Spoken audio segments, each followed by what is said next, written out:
is why I'm the captain. All right. We have both our audio now. Have we achieved liftoff? Yes, we've achieved liftoff, Fox. They didn't hear you say that, but we do have it. Um, all right. No. I hear myself on the stream, but you are significantly louder, Dyer. No. No. No. No. No. No. Definitely No. not. Not a chance. We are not going to war with Cuba. We're not going to invade Cuba. We're not going to bomb Cuba. We're not going to liberate Cuba. No. We'll talk about that more on our first story. But before we do that, first, welcome back, Wolfpack. Direwolf here, Avatar of National Defense. Definitely not the avatar of streaming. Definitely not the after. I don't even know. We tested the stream beforehand. It worked just fine. So here for our weekly news recap, behind enemy lines on YouTube, where speech is not free and the truth is demonetized and also monitored by the Biden administration. Alongside me is my co-host and not producer this time, Fox Revies, the Avatar of Math. I'm actually producing today. How you doing, Fox? Which is why it's a train wreck. There's a reason why I am the captain of the stream. But my stream ship is down for the count this week, so Dyer had to take over piloting. Yeah, and my setup has not been used for streaming in a very long time. And there was a lot of kinks we had thought we'd worked out before the stream to make sure it would work. Like redoing my stream deck from the bottom up, having to fix a lot of graphics and audio problems. Well, see, that's your problem. So if you stream on a regular basis, you would know that the stream deck, it's much better to go from the top down. Oh, really? Yes. Is that how that works? I was wrong all this time. Yeah, I mean, it's it's a pro tip. It's not everybody knows that. I'll keep that in mind for the future. But I'm hoping to have my rig back up to some kind of speed next week, so hopefully it'll go a little more smoothly next time. Well, thank you for everyone who makes this train wreck happen. Kaylet, Orimain, Nathan, Cameron, Tetris Freak, Slowpoke, Thunder Erican, The White Lion, and Timberwolf. Thank you all for making this happen. Everyone else, you can please like, share, subscribe, donate. The link is below for our methods you can use to donate to us. We appreciate it very much. Let's get into our first funny clip, which I think you'll have more details on. Can you please share your screen and audio with me? Sure, but everyone else is looking at the thing you're going to be talking about. Oh, that's fine. But you could show me the thing I'm going to be looking at. I'm going to. But can you talk about it? Yes, I will just click on it myself. All right, so as you guys can see up there, we have the Glock 19, which is the gun you never knew that you needed. It's utilization. Zoom in on that a bit, Dyer. Its utility is just like pinch zoom on it. Anyways, its utility is pretty obvious. As you guys may have heard, the FBI seized an assault Lego set of the building a couple of weeks ago. And actually, a funny update to that story is so the beginning of that story is that the FBI, that they've been rounding up anybody who even looked at the Capitol building on January 6th. And there was a story that came out a couple of weeks ago that they seized a Lego set of a fully, quote, the FBI report was, quote, a fully constructed model of the Capitol building in Legos. So that coined the phrase assault Legos, and this company has produced a modified Glock 19 that actually has real Lego bricks on it and is able to interface with real Legos, which is pretty awesome. And I think it's a great assault Lego. The text on this post reads, this is from what is it? Culper, or I can't read that. What's the name of it? Culper Precision? Yeah, Culper Precision. So we wanted the why don't you close that bottom part there too, there? Yeah, there we go. All right, so we wanted the Second Amendment to simply be too painful to tread on. If anybody's ever stepped on a Lego, that's hilarious. So there was only one logical solution. Here's one of those childhood dreams come to life, the Block 19 prototype. Yes, you can actually build Legos onto it. That armor is comprised of malicious pieces of a red and miscellaneous pieces of a red and green lightsaber that we superglued to it, which actually would make a pretty good fiber optic sight, if I do say so myself. The other impressive thing about this weapon is not just that it's constructed in Legos, but that they somehow managed to make a Glock not hideous, which is like I did not think that was possible. This is truly a revolution in weapons technology to create a Glock that does not look like ass. Yeah, it is. This is a market improvement, and I think that they should make all of their Glocks like this moving forward. I I'm not gonna say what I was gonna say. So my response to this was, I get why, if this wasn't a joke, I don't know if it is or not anymore. I can't really tell. Having real guns that are shaped like toys is a problem, but I want one of these so badly.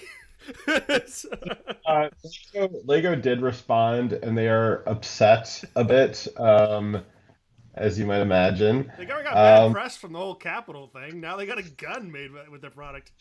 Yeah, so I guess alongside that, what I was trying to mention before is there's actually an update to the FBI seizing a fully constructed model of the Capitol building, which was funny because it was like, oh, so like what they were using the Capitol building built in Legos to like what plan the insurrection is that what the FBI was alleging? So the update to that story is actually rather funny.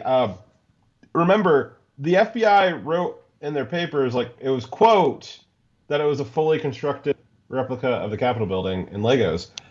Well, the update to that story is that it was actually not fully constructed. It was still in the box, unopened. It actually had not been fully constructed. So the FBI just like literally walked into this person's house, stole their kid's Lego set that their kid had never built, and then that is going to apparently be used in like as evidence in a case against the guy. Which is pretty goddamn wild. If you Yes, think about it. that is insane. So I guess it just kind of goes with the trend of everything the FBI says now is obviously a lie. I mean, 4 years of Trump-Russia collusion, them constantly lying about evidence related to that. I mean, I don't know what we can believe from them, if anything. So I'm not surprised, but holy shit, man! Some kid has some Legos in their house, and that's evidence of a crime. Yeah, this is gonna. Okay. Imagine they had really fully constructed the Capitol building. Like, what's that going to help them do with the insurrection? Like, oh, we're going to attack from the entrance. We're going to walk through the entrance. So That's our now what I plan. want to see. Here's Now what the I want to entrance. see. Now what I want to see is the fully constructed Lego Capitol building, but where the dome is. Like pull some of the pieces out of it, and then put the Lego gun in there, so that it's like it's literally an assault Capitol building Lego set. Yes. I mean, it's not like you could have. There's no interior design in the Lego Capitol building. There's no way they're going to like have any kind of real tactical planning ability within the building. And what tactical value does having the shape of the building give someone? Now, I would like to point out that this is not well known. So I think what is well known about the origins of the Second Amendment is early on it was tested when a merchant ship captain he sent a letter to Thomas Jefferson asking if Cannons for his ship were included as protection of the Second Amendment. And Thomas Jefferson famously responded, yes, of course. Hell yes, they are. But what's lesser known is somebody actually emailed Thomas Jefferson about a Lego musket. It was Lego musket back then. And Thomas Jefferson tweeted back that yes, like hell yes, Lego muskets are absolutely covered in the Second Amendment. You know, during the same time period, not well known, but a lot of it's people true. believe that muskets were the gun the only gun that was available that was covered under the Second Amendment. But there's also repeat firing weapons, rifles and such, that already existed that fired multiple rounds. And they even had multi-bullet firing weapons made of Legos that were also covered. Yes, it's true. So it wasn't just the musket. The musket was cheap. That's why they used the musket, because it was cheap to make. Yes. So it's more of a return to tradition than was previously suspected. So yes, for the Block 19, I would love to have one. I would imagine that this was extremely expensive to customize. Yeah, I think that you would probably be hard pressed to shoot a full magazine through it without melting the Legos, or also just like not really having a good time with it because it's still a Glock deep down and they're just not fun to shoot. Yeah, I mean, I'm pretty sure the optics will sit where they're at because of the super glue.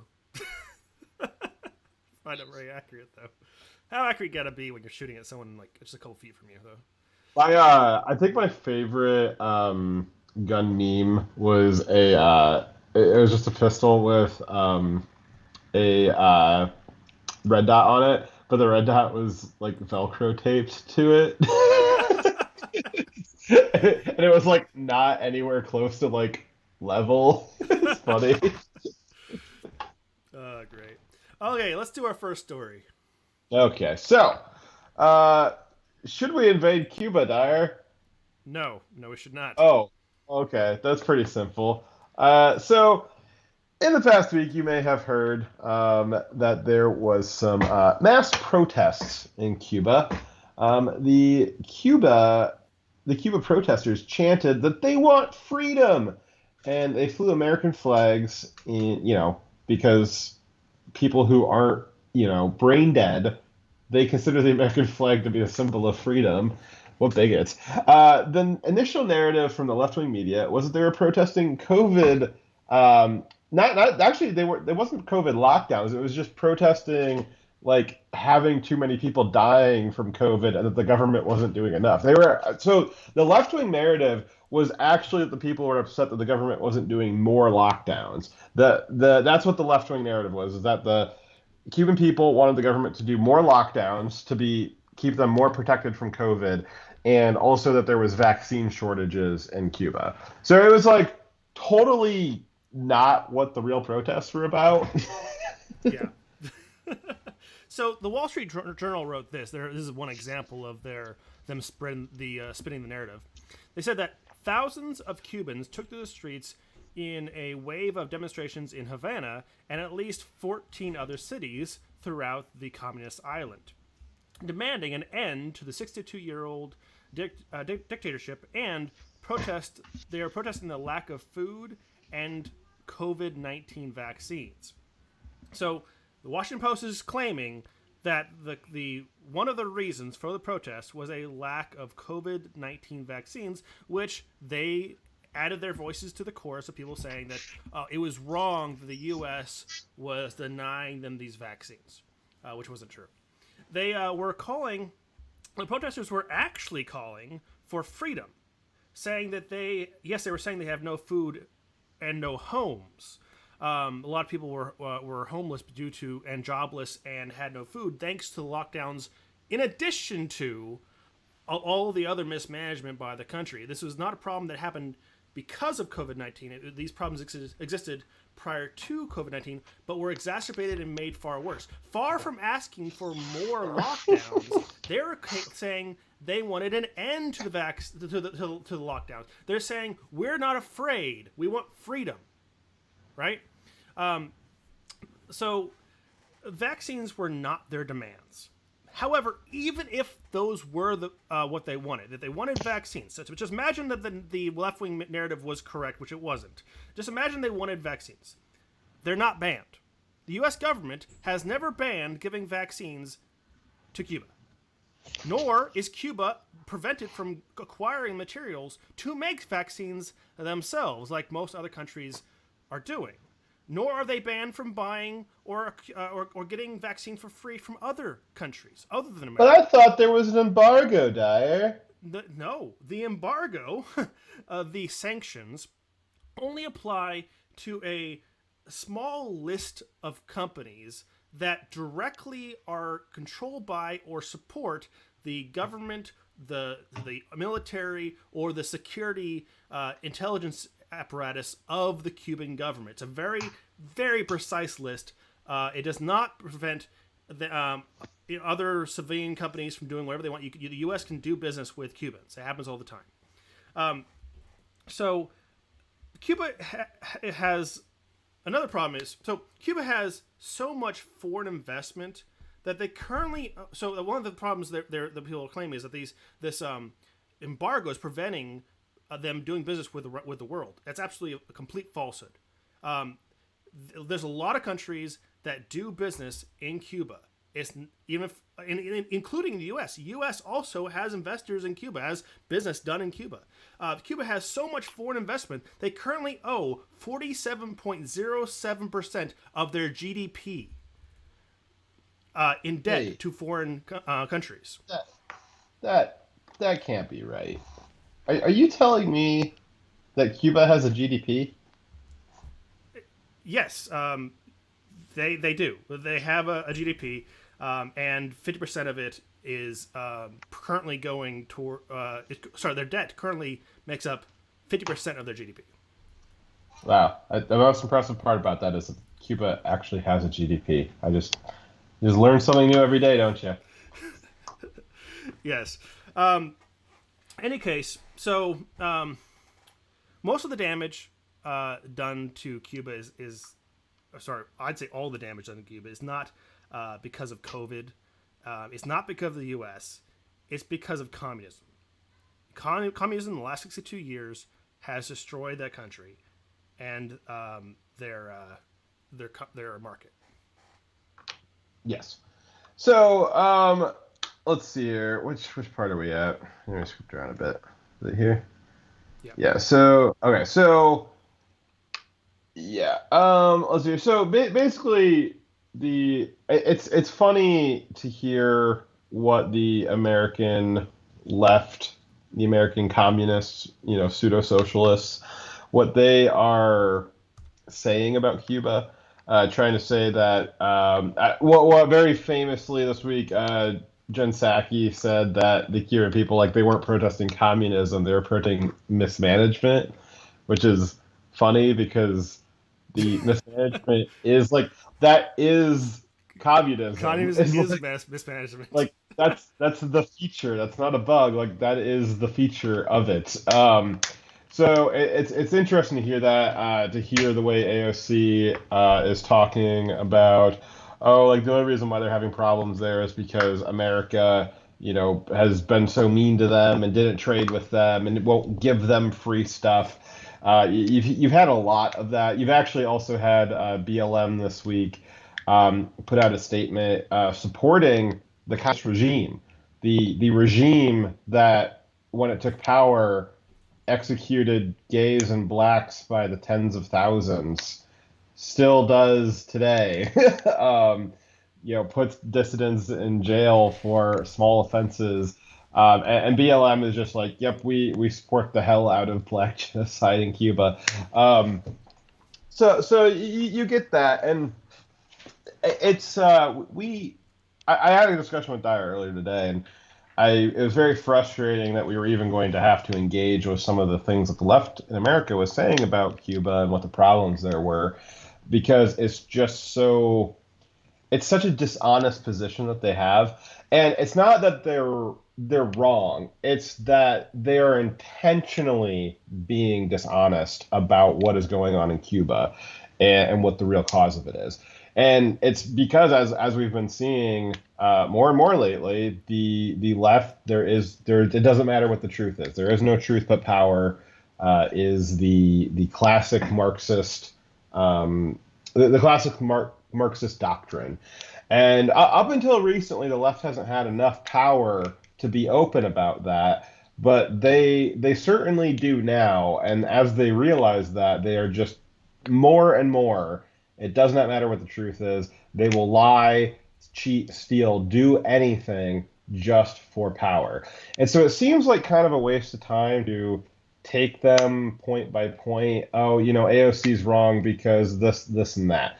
Jen Psaki's wrong because of this, and that. It just seems kind of pointless to engage with them on that level to like even consider their premise worthy of debate because it's so obvious that they're lying. And I think it just needs to be called out and moved on. But that doesn't stop all of the Dyer and I can do that. We can recognize that, but we're still willing to talk about it and engage with it because we have a talk show. That's what we do. But you also have the idiot rube Republicans that are in elected positions also attempting to engage with them. We had this week for hours on the House floor. You've got Republican congressmen talking about the plights of the Cuban people and liberating them, and there was some discussion about bombing Cuba, and a lot of other right-wing commentators have been discussing. One of the reasons why Dyer and I opened the show the way we did, saying no, we're not going to war with Cuba, is because if you've been listening to other right-wing commentators this week, you've probably heard a few that were entertaining the idea that we might have some kind of military engagement in Cuba to liberate the people. You may have also heard a few engaging in the idea that maybe we should just have mass asylum claims for, thousands to millions of Cuban people to come over here instead of staying in their own country to engage in their own revolution. And that's just absolutely untenable. And one of the reasons why it's absolutely hilarious for the idiot Republicans in Congress to be talking about, that's so horrible how the Cuban government is censoring its people is because we have censorship right here at home that they seem just absolutely incapable of talking about. That'll be one of our later stories tonight, is the Biden administration is absolutely off the charts with overt anti-First Amendment censorship right now. And the Republicans that we've elected don't have a single word to say about it. That's absolutely nothing. That's a great point, Fox, because there was a lot of condemning of the fact that the Cuban dictatorship has shut down the internet and is arresting people for speaking out in Cuba about the protests, trying to get U.S. and foreign attention on their protest. And yeah, that's terrible. We're completely opposed to it. We're opposed to the oppression of the Cubans, and they're so up in arms about it. But that we're being censored at home. We're being silenced at home. We have riots in our streets. We have people burning down our cities right now. I think that we need to liberate America before we focus on I say before, but I don't think it's our responsibility to liberate other countries for two reasons. First off, we're not the world police. We don't have the capability or responsibility to go around and try to save the entire world. We need to be responsible for our own country, the security of these people. You were elected to be in a government whose sole responsibility should be the protection of its people. You're not... Now, go ahead. It is not your responsibility to focus on trying to save the entire world. So first off, you don't have the responsibility. Second, you don't have the capability. Look at Afghanistan. Look at Iraq. How effective are you at creating democracies around the world? Every single time you've tried to enforce our form of government that is supported by the foundation of our culture on other countries where they have different cultures that do not support our kind of democracy, it fails. And you know what happens? You go over there to liberate them, and they said that Afghanistan, going there and liberating them would be easy, that they'd be begging for us to help them. And you know what? Some were. But a large majority of them saw us coming there and liberating them from our oppressor was us replacing their oppressor with a new one. What used to be disparate tribes now all had a common enemy to fight against. So no, we go there and we just screw things up worse. What if you want to have an effective revolution and the removal of a tyrant? It has to be done by the people who he is oppressing in that country. They need to be responsible for their own liberation. We can't do it for them. Yeah, to be clear, going with what Dyer just said, to be clear, fully, if the Cuban people want to rise up against their communist dictatorship and take it down, oh man, I'm all over that. 100%. Go for it, love it, cheer it on. You do, you guys. Good, best of luck. You guys can do it. Go for it. But do we need to be there? Flying F-15s and doing bombing runs and sending them, millions to billions of dollars worth of weaponry and sending our blood and treasure over there to die in Cuban soil to liberate them? Absolutely not. And you've got, like I said, there's a couple of groups on the right that are discussing this. Obviously, the left is just kind of irrelevant what they're saying because everything that they're saying is just overt lies for their own self-gain, and that's why I don't feel any need to engage with it. So I'm kind of more focusing on the right now. And so you've got a lot of commentators that are in support of maybe we should do some kind of military action over there. And what I'm noticing is it's kind of this like modified version of like own the libs, like let's go liberate Cuba to own the libs, and it's like I'm not really feeling that. You also have some of the war hawks like Ben Shapiro. Ben Shapiro's never seen a war that he hasn't wanted Dyer to go die in, and he's all over maybe we should go to war with Cuba, but it's that's him again. The war hawks always want to go to war. They don't really need a reason. You've got some people saying, well, we should do mass asylum claims. It's funny, you've got the same conservative commentators who, 2 weeks ago, they're complaining about mass immigration diluting the voter base, and this week they're like, well, maybe we should let mass immigration from Cuba, so maybe they can add some Republican votes. You want to know how because, I can tell you're making policy decisions not based on principle but by a tribe? That's how.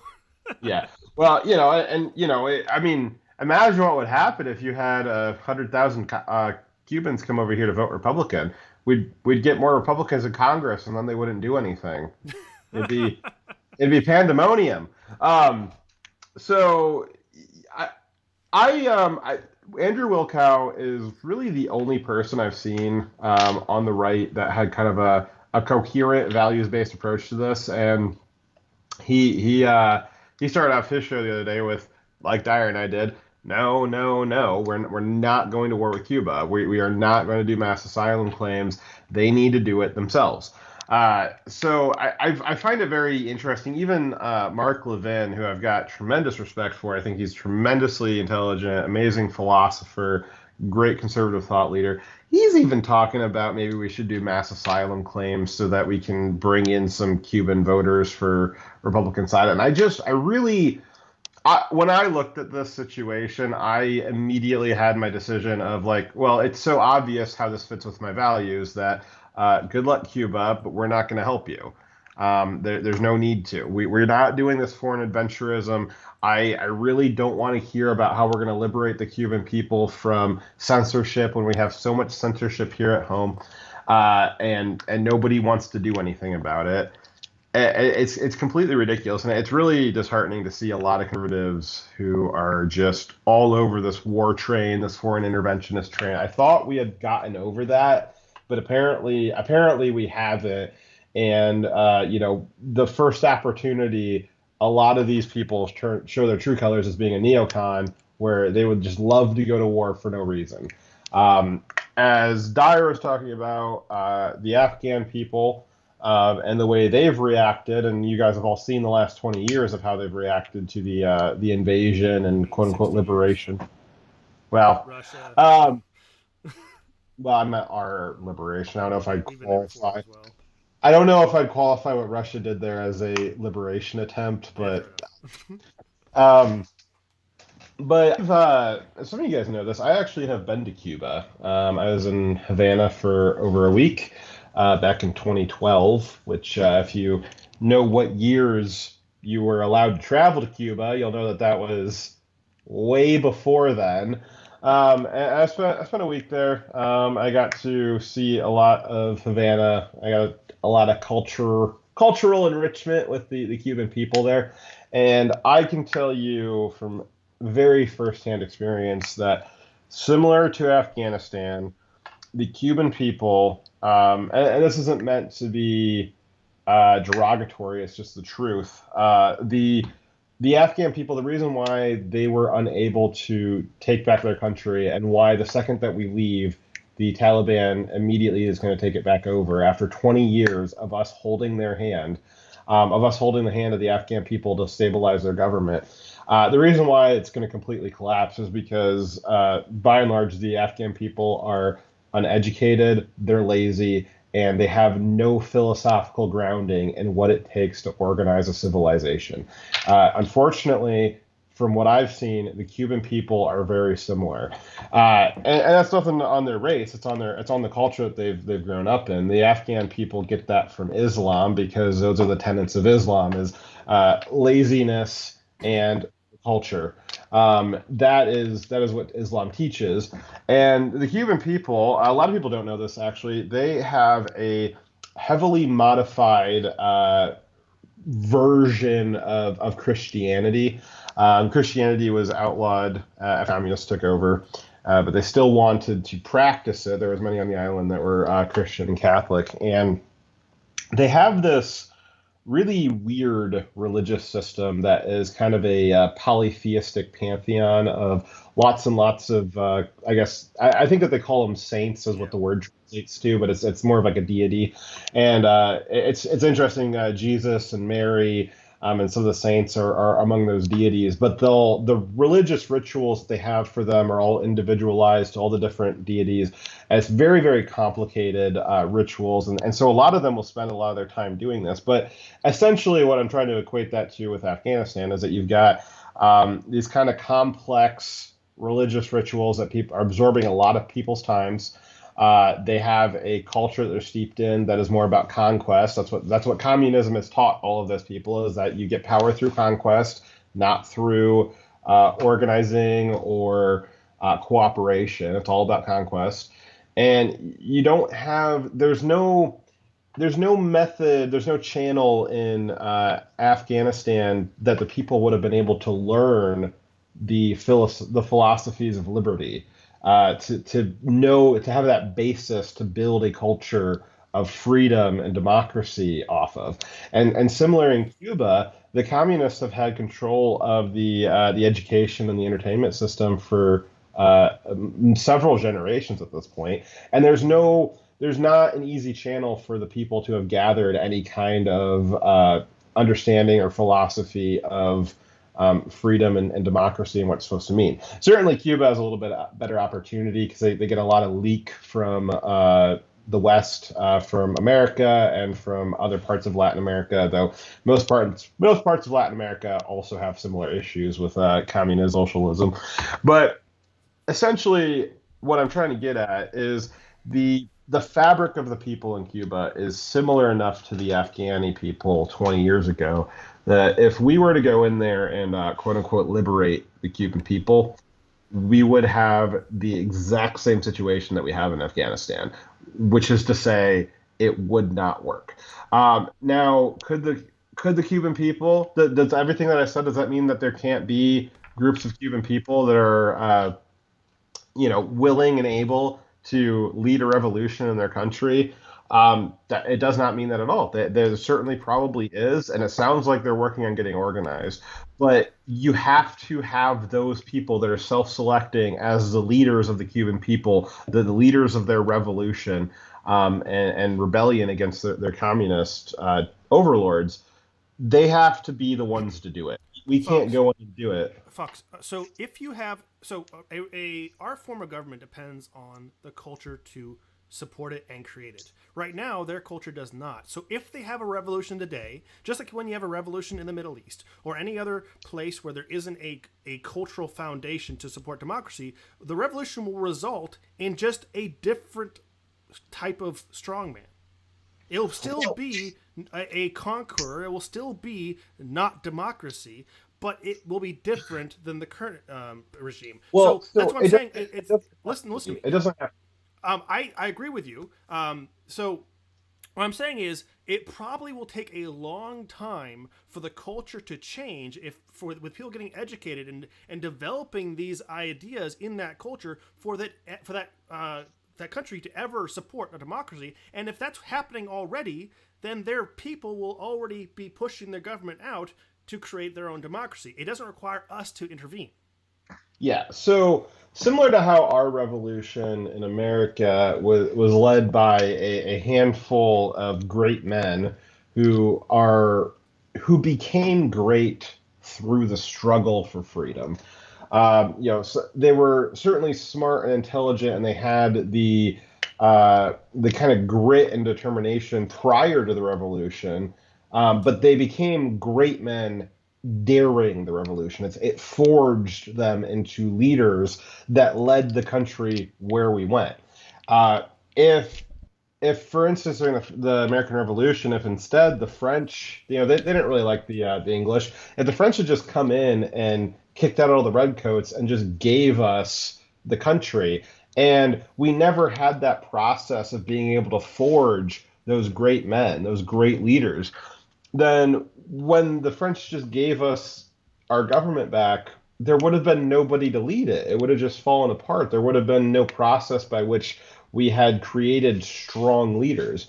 And that's what's happening in Afghanistan right now, is there was no process by which anybody had to forge themselves into great leaders. And as soon as America leaves, the weakness of their government reveals itself. So we can't do that to the Cuban people. It would be cruel to do that to the Cuban people at large, to not give them the opportunity to forge their great leaders that can lead their country and their culture into the next couple of decades into freedom. If we just go in, it's like the butterfly coming out of the cocoon. Yeah, it's painful struggle to get out of the cocoon, but then it becomes a butterfly. If you just Hard come times by, forge strong people. exactly. If you just come in and cut open the chrysalis and you just have this lumpy worm fall out and it dies, it never becomes a butterfly. And that's what we just did to Afghanistan. It would be absolutely cruel to do that to the Cuban people right now. Their best hope is, and again, I mean, it's gonna suck. That they're gonna have probably a full on bloody conflict. There's already been reports that the Cuban military and police force is firing live rounds into the protesters, and so there's already bloodshed, and certainly that island has been just dripping with blood for 70 years. But there's more to come, and it's not easy, but that is the only way that they're going to be able to achieve this. If we go in there and quote unquote liberate them and just drop the island back off with so if we liberate them, who's going to take over their government? People picked out by the Biden administration? You really want the Bidens picking out the next leaders of Cuba and installing a puppet government Would that there? be less corrupt or more corrupt? It might actually be worse than communism. So that's the problem. That's why they have to self-select their own leaders and forge their own great leaders. If we pick them, there's nobody in America that's qualified to pick their leaders. Their leaders need to pick themselves, and their people need to go through that process. And that's the only way. That's the only way that they're going to be able to do it. And I think us pulling out of Afghanistan and getting to see the results of that happening at the same time that we've got this, I guess, this choice about whether or not to go into Cuba. It's interesting that those are happening at the same time, because we can see what 20 years in Afghanistan got us, which was diddly squat. And you got a bunch of people that are like, well, we've never tried real liberation. Let's do it again in Cuba. We've never tried real nation building. Let's try. Yeah, exactly. Yeah, exactly. So Cuba, it's not real socialism, it's not real communism in Cuba. And Afghanistan, that wasn't real nation building. If we just do it again with more bodies, I'm sure it'll work this time. More blood and treasure is the answer. Yes. Yes. As you said earlier, it's very easy to rebuff the ridiculous claims from the left. when they say, "Oh, it's the embargo on Cuba that's destroying their economy," it's easily disproven by showing that the embargo doesn't actually do that. If you just look it up, it's publicly available information. You can look up from the State Department what their embargo is actually on, and when you read that list, you're like, "Oh, this does not affect their economy at all. It doesn't prevent them from doing trade with anyone other than these specific companies." You can rebuff their arguments that this was about COVID vaccines or wanting more COVID lockdowns when it's blatantly absurd, and you can tell that they don't care about the truth. That's easy to deal with. What's more of a problem, what's far worse, the far worse part of the story is when we have a bunch of members of the GOP, conservative pundits and politicians who in the past condemned war in Afghanistan, who condemned war in general, who are currently calling for the pullout of our troops, which is good, wanting our troops to come home. Those same people are now saying they want the U.S. to invade Cuba. Here's an example from the mayor of Miami, who said that the U.S. should consider military action against Cuba.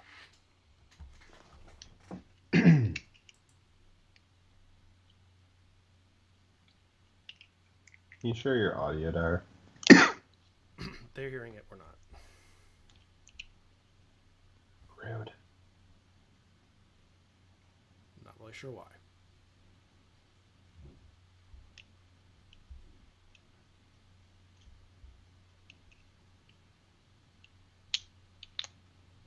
You can't hear it either? Yes. Trevor says they can't hear the video either. Okay. Well, shit, that's weird. Did you mute it? No, did I? Well, because you muted the other video when you had it looping, so maybe you muted this one. This one was intentionally muted. But this one's yeah, not but did it accidentally mute the other one? I can't really tell. Did you mute it on? It's not muted. It's not muted on. Go open your sound settings.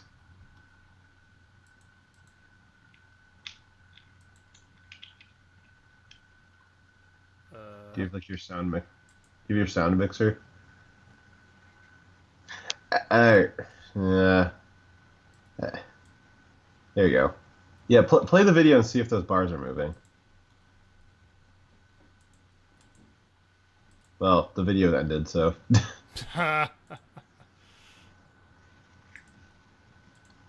Good. Yeah. See. Raise the volume on it. Why can't we hear it? Oh, Direwolf, what is going on, buddy?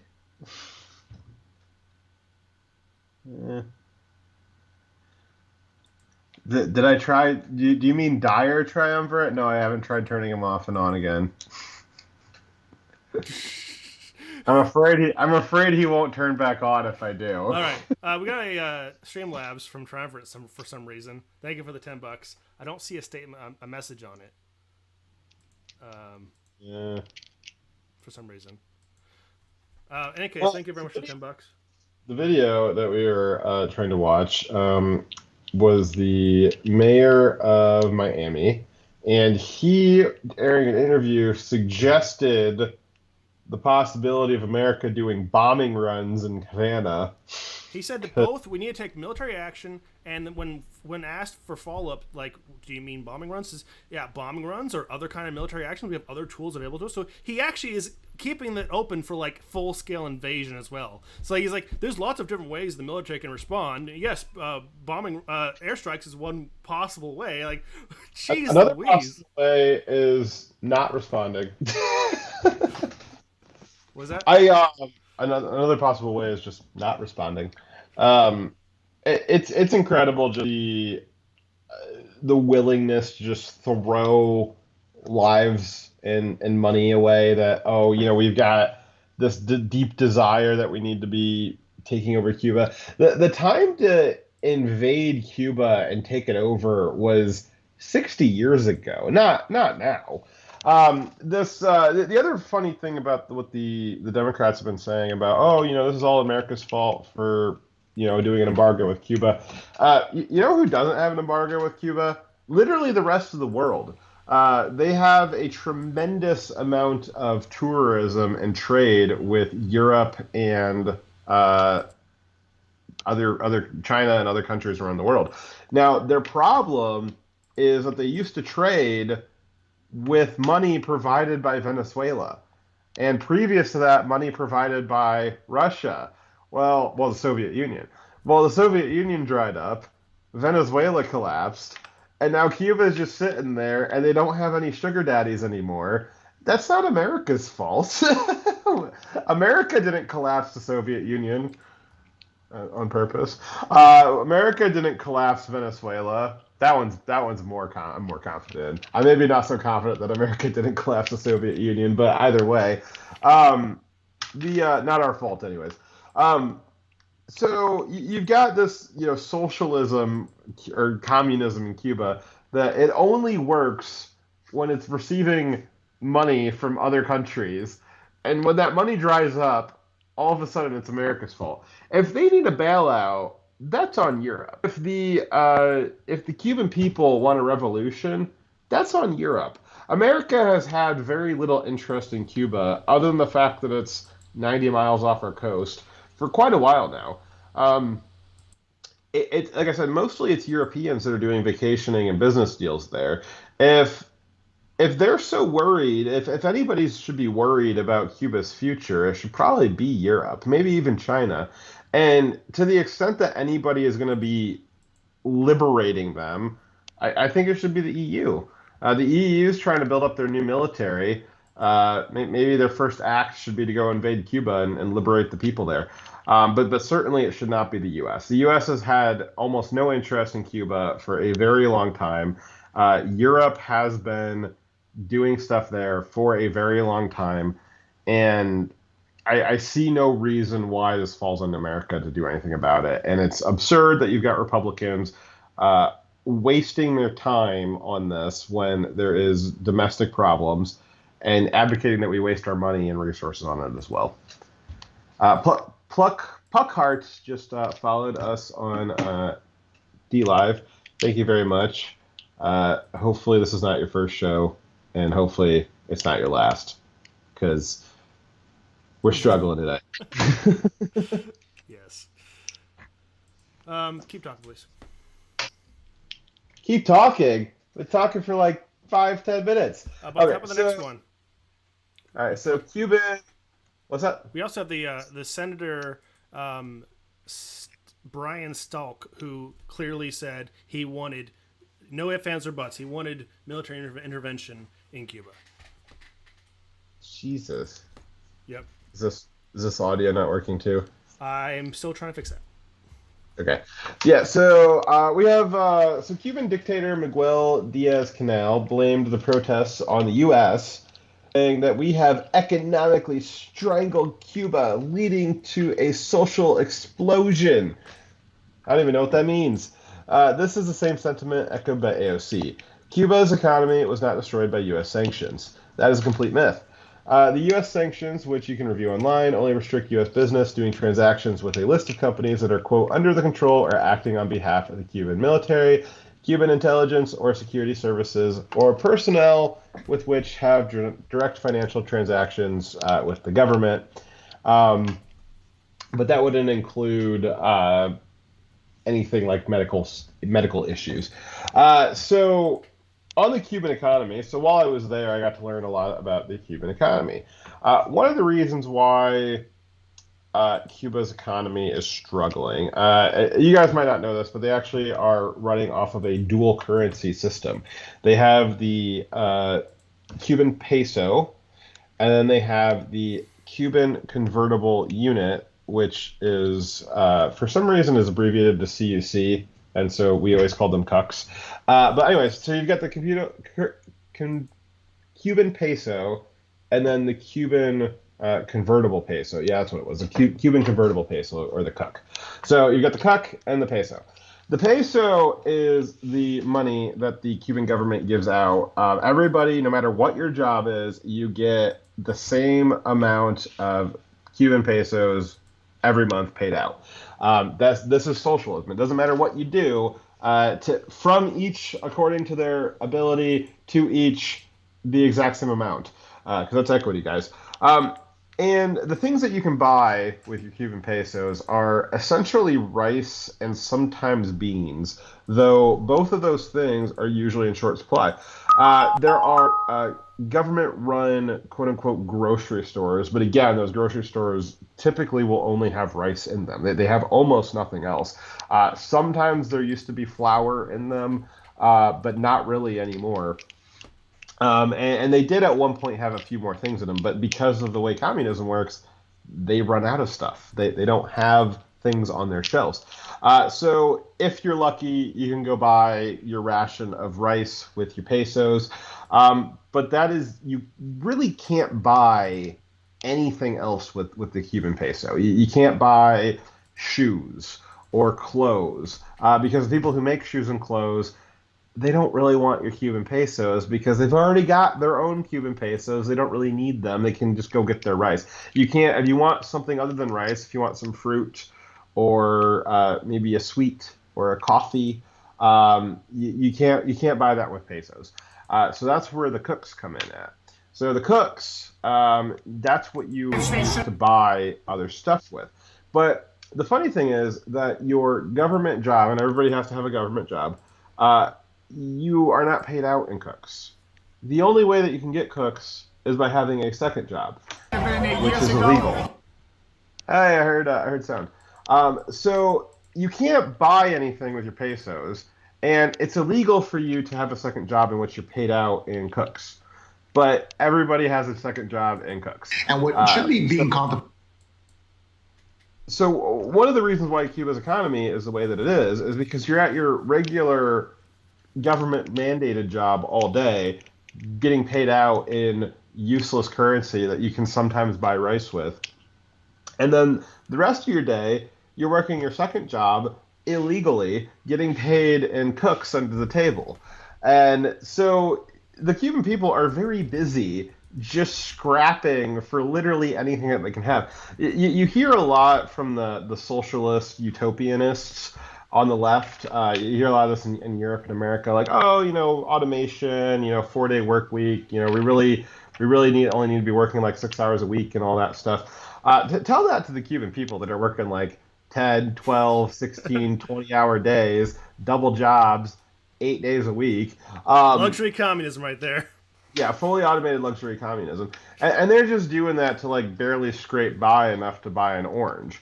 And so, as I said earlier, you've got these extremely complicated religious rituals that they've tried to create. It's kind of this merger. There's like this like Jamaican influence there as well, and so there's a lot of kind of Jamaican, I guess, deities that are mixed in with their Catholic and then some other ones as well.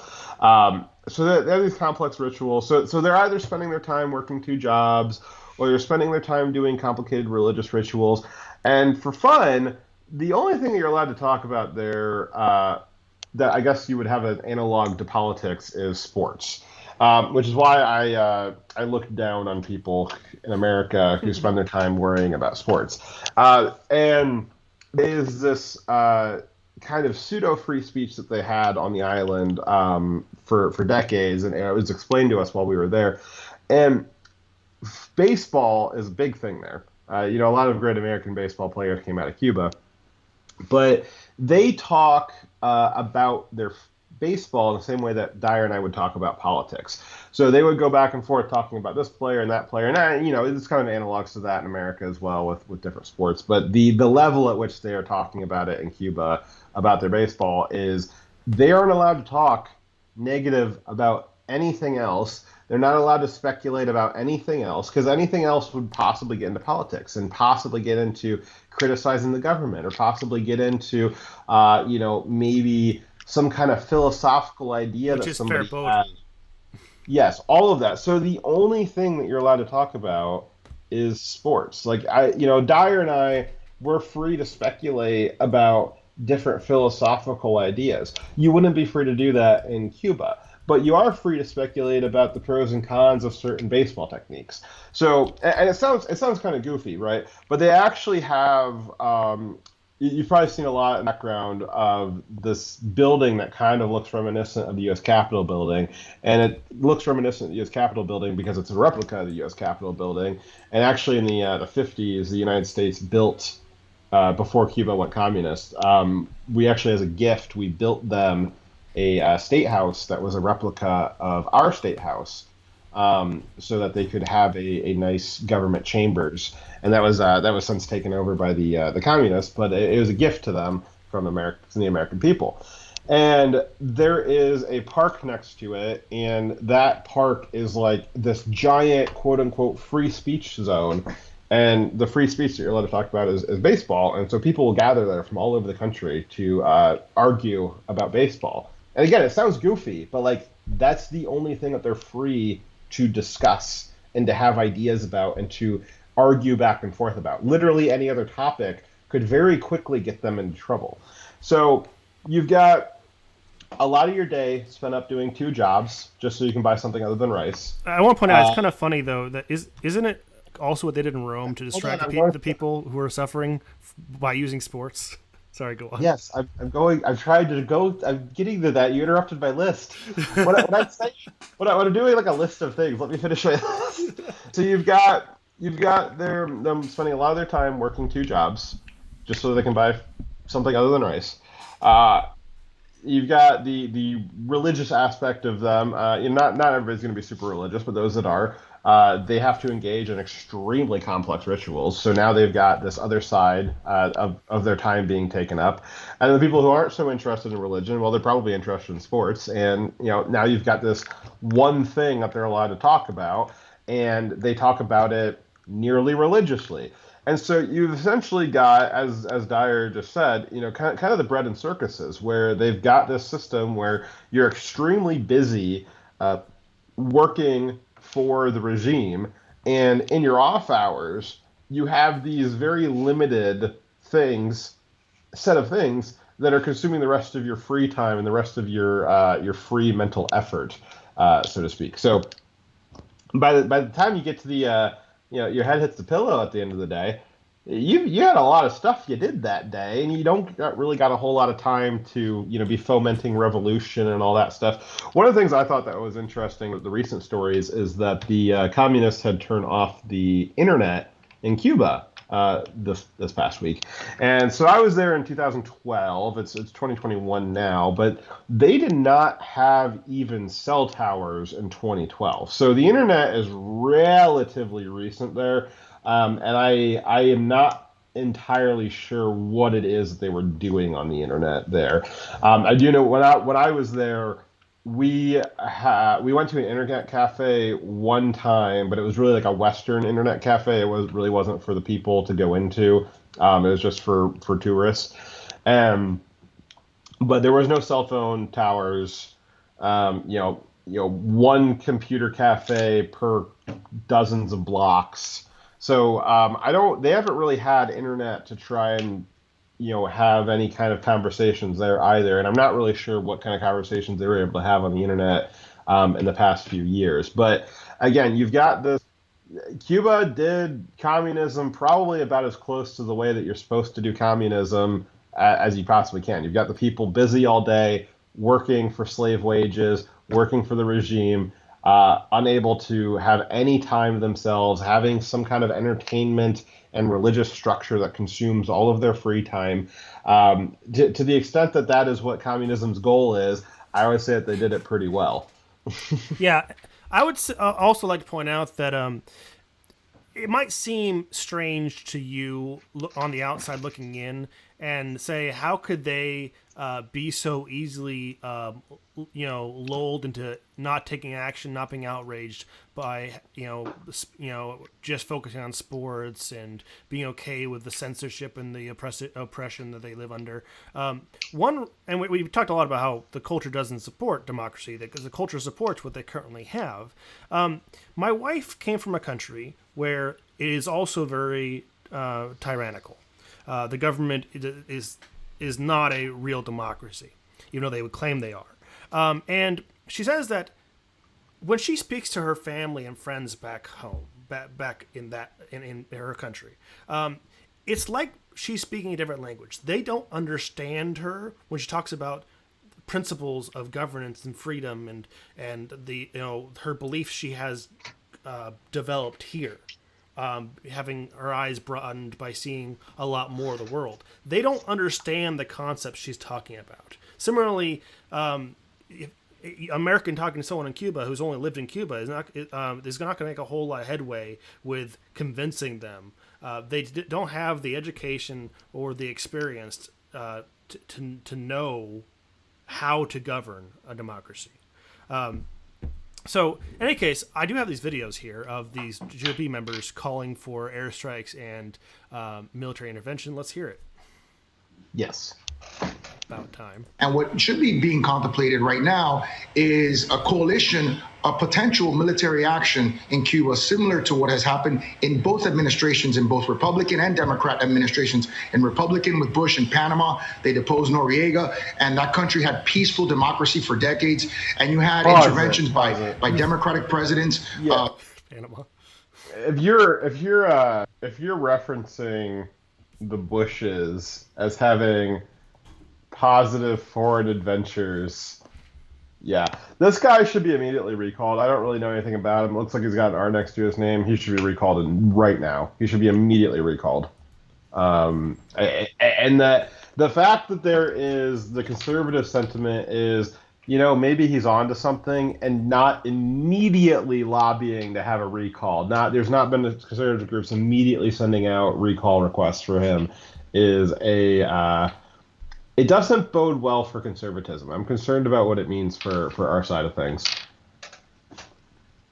Yeah, I wouldn't say that Panama's current government is a success story. He did use it in the past tense, like it might have been good in the past. I don't think so, but we discuss that later.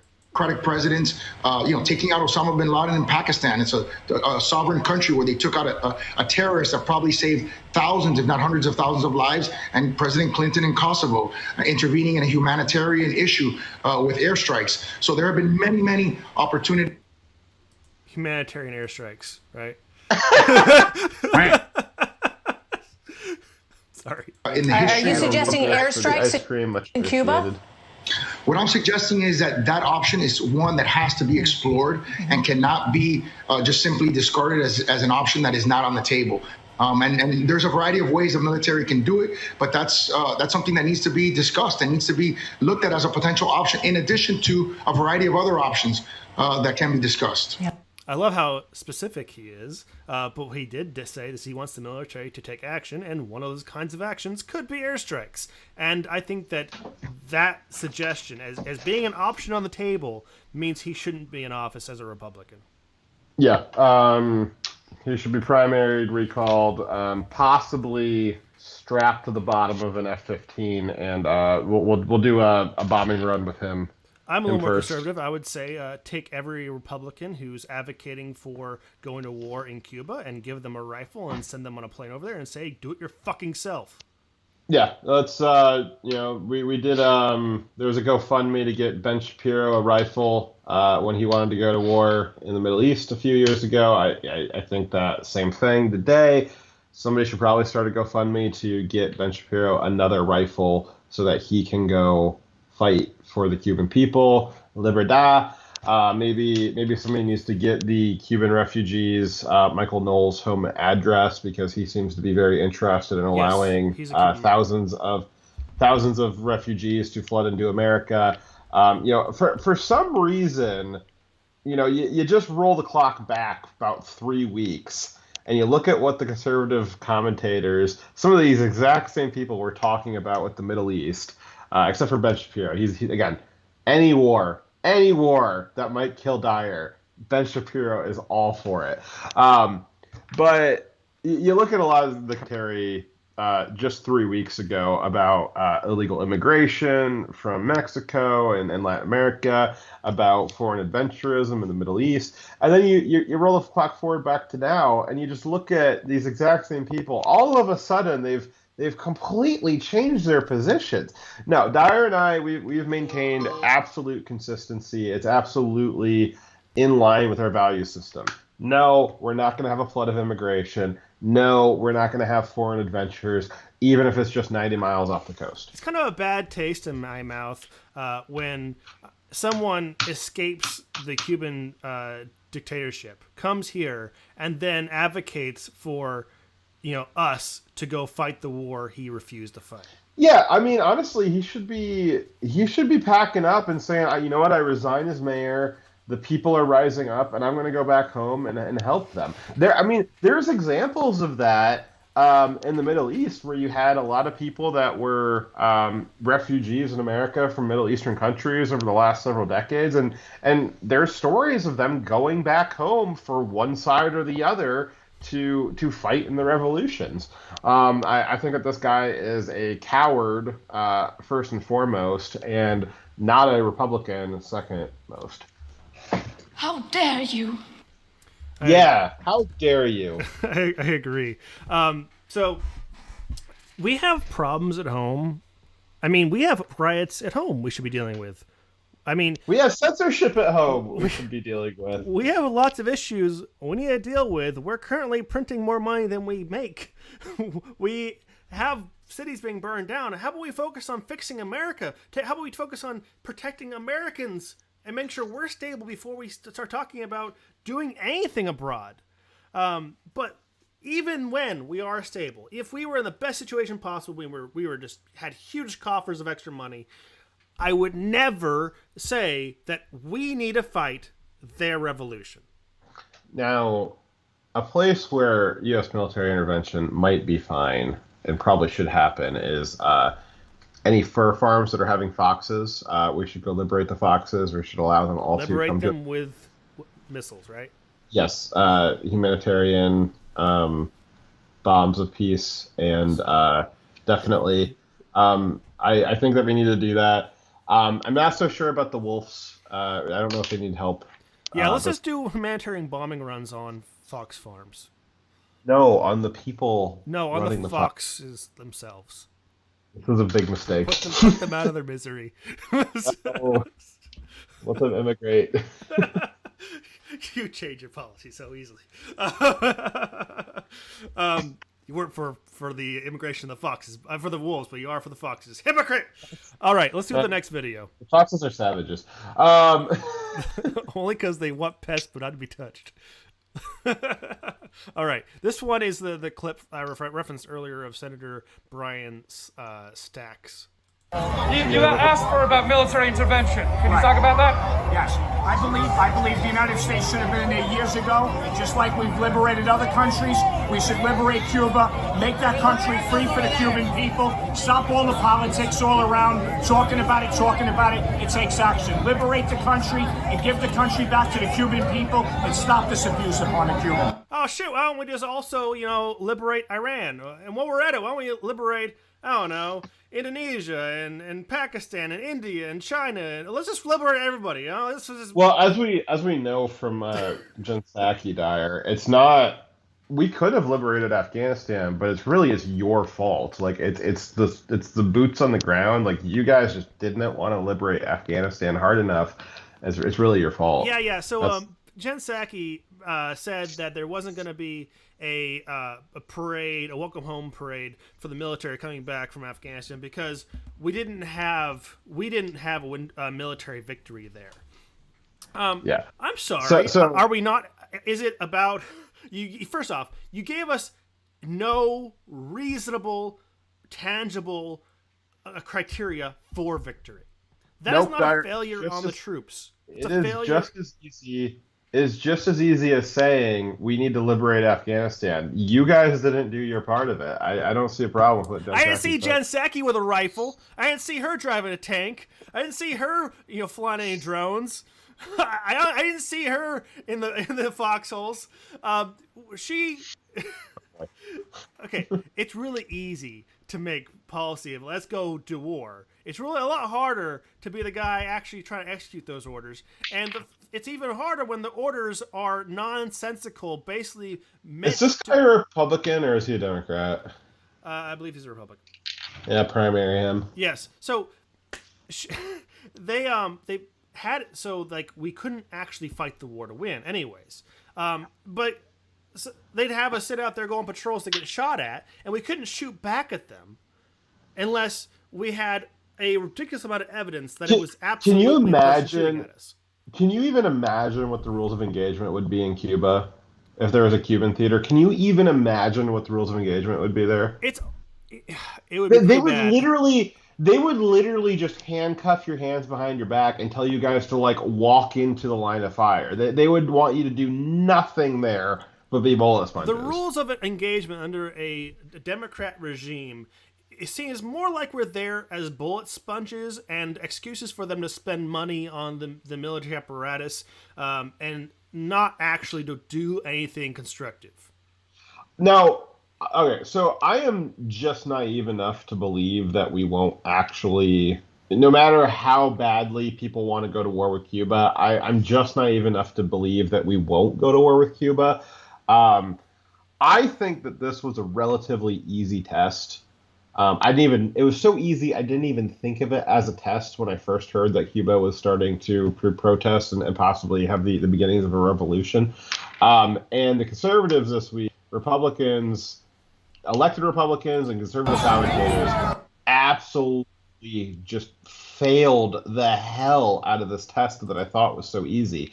I hope you guys, we need to get moving on here, but I hope you guys, if you guys have been hearing any compelling arguments about why we should be having military action in Cuba, I think that you just need to be step back a little bit, evaluate what your principles are, evaluate what the benefits of us liberating, quote unquote, other countries in the past have been.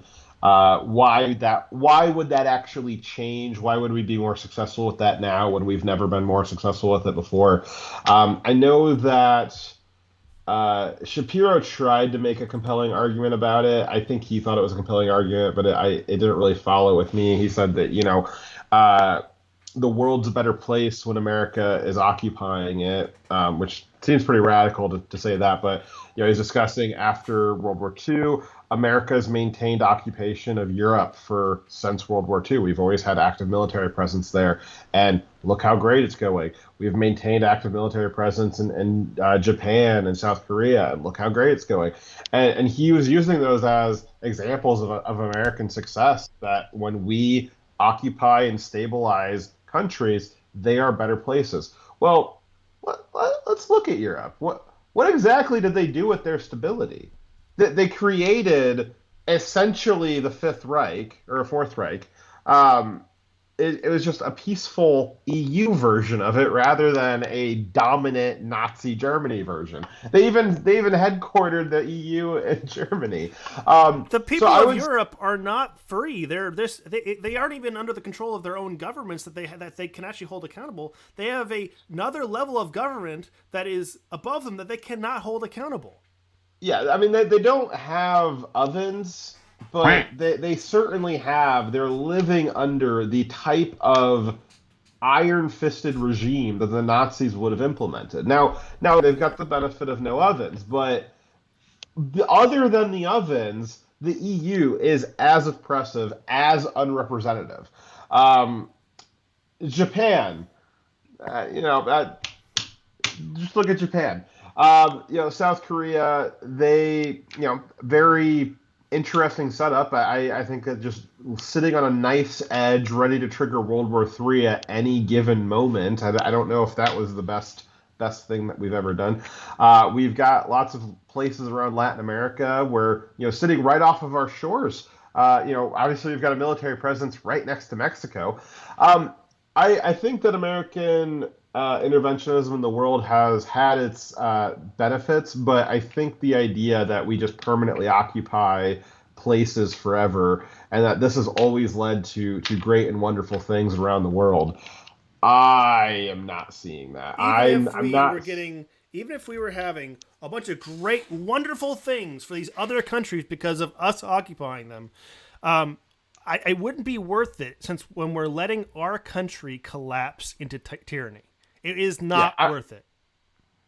Yeah, I'm not really seeing the great benefit to the world other than, I guess, endless warfare, avoiding that's pretty good, but I'm not seeing this, great boon to human culture that we've given Europe the space to create the EU. What would happen if we keep that going in the Middle East and in Cuba and Latin America is, just give these countries a space to create their own socialist utopias that are oppressing their people and not really helping out America that well. I'm just not seeing. I'm not seeing that. That's the most compelling attempt at an argument I've seen, and it wasn't very compelling. Yeah. And that was surprising coming out of Ben Shapiro because normally he's pretty well spoken on those things. So conservatives failed the test this week. If you failed the test, let not your heart be troubled. But just think about it a little bit harder. I think that a lot of the conservative commentators and Republicans this week did conservatism a disservice in their rhetoric this week, and I think it was very easy if you're a little bit more passive. I don't mean to be rude, but if you're a little more passive in consuming your politics for the week and you didn't put a lot of thought into it, a lot of people were pretty compelling tricksters this week. But again, if you just kind of sit back and think about it, evaluate your principles, I'm confident that you'll come to a similar conclusion to Dyer and I, which is no. We are not going to war with Cuba, and we're not going to allow mass refugees across our shores. Right. So, I mean, this is yet another example that will never be reviewed when someone's criticizing us. We do criticize both sides because we make our decisions, our decisions on principles, not based off of tribe. I think cue the comment next week. It's like, you guys are just Republican shills. Yeah, exactly. We're definitely not. So this is one example that will definitely be forgotten. Let's do our next story. All right. So as we mentioned, censorship. Censorship and communism. That was a Freudian slip. They're pretty interchangeable. Yeah. It's the same word. Censorship, it's a problem in Cuba, and our Republican elected representatives would much rather deal with Cuban censorship because the real censorship here at home, well, that might require them to do some work. That might be, difficult.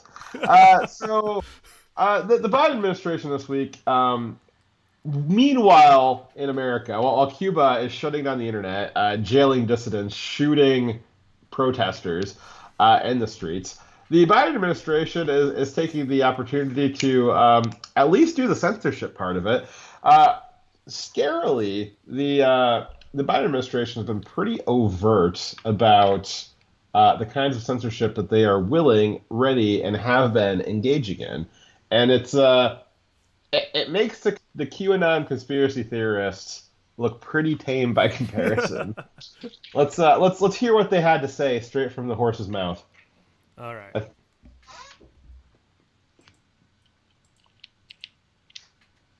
We are in regular touch with these social media platforms, and those engagements typically happen through members of our senior staff, but also members of our COVID-19 team.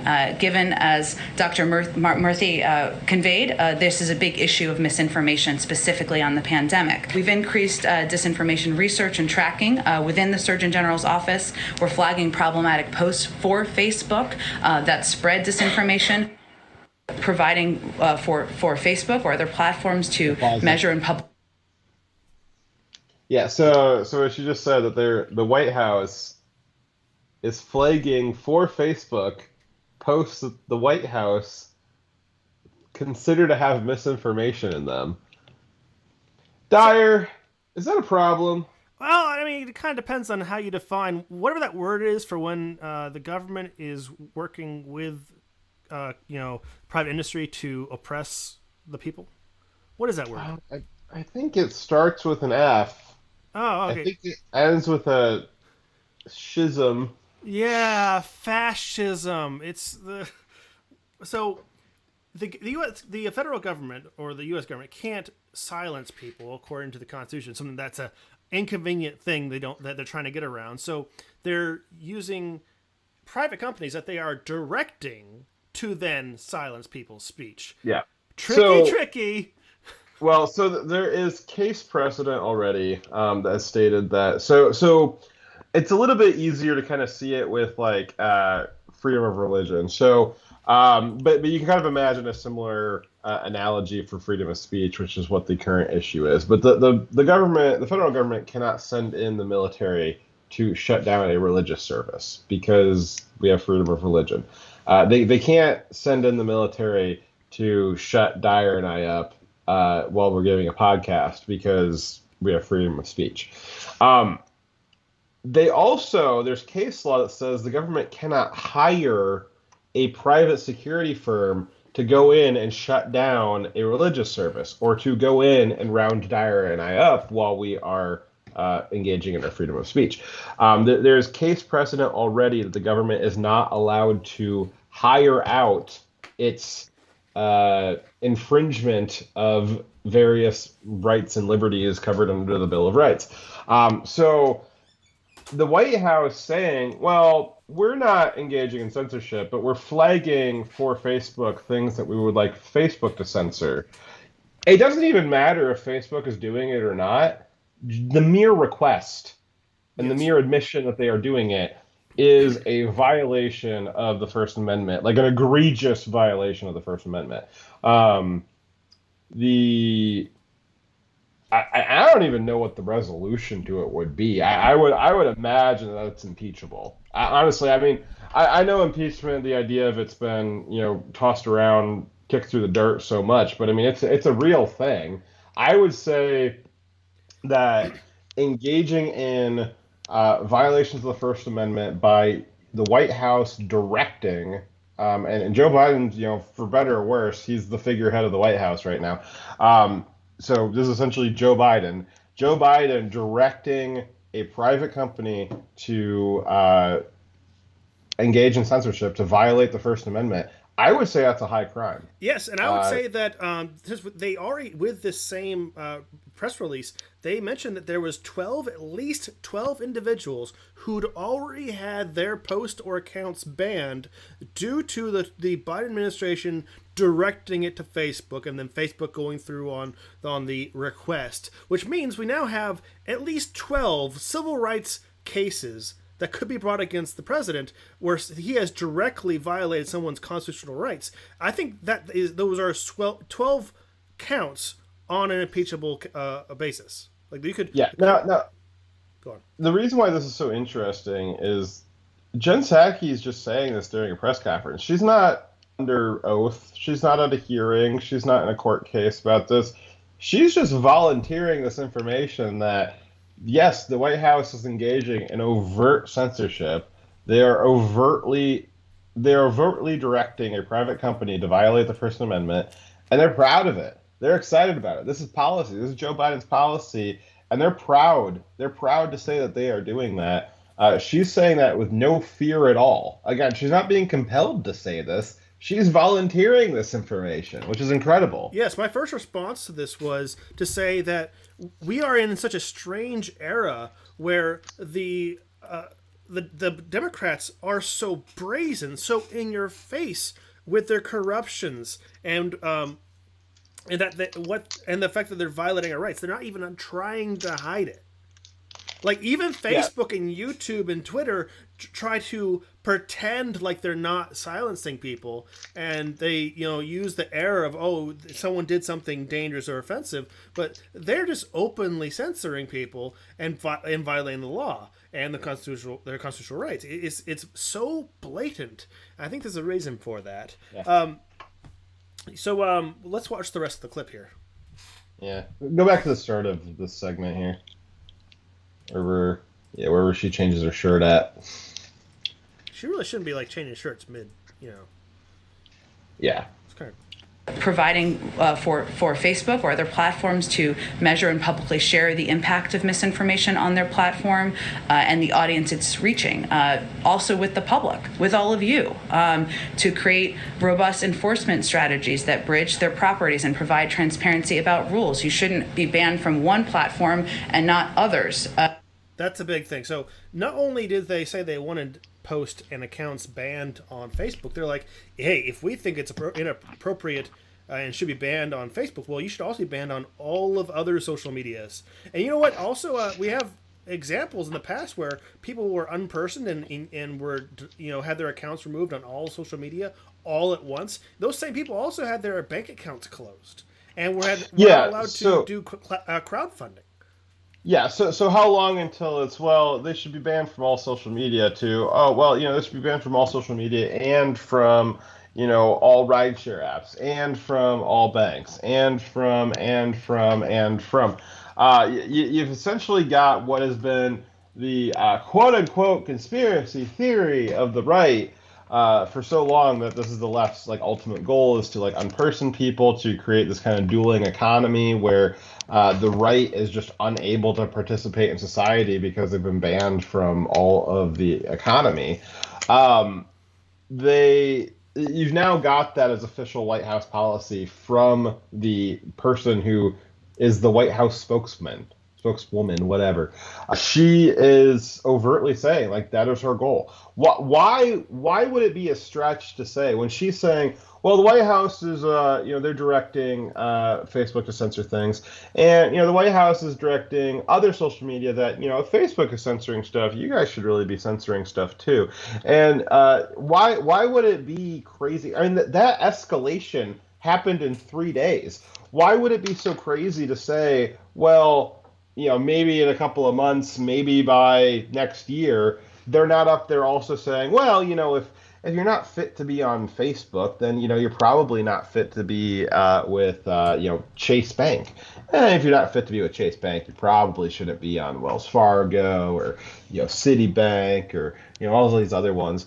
Maybe it's not okay for Uber to be picking you up. Maybe you shouldn't be able to, do this. Maybe you shouldn't be able to go to Chipotle.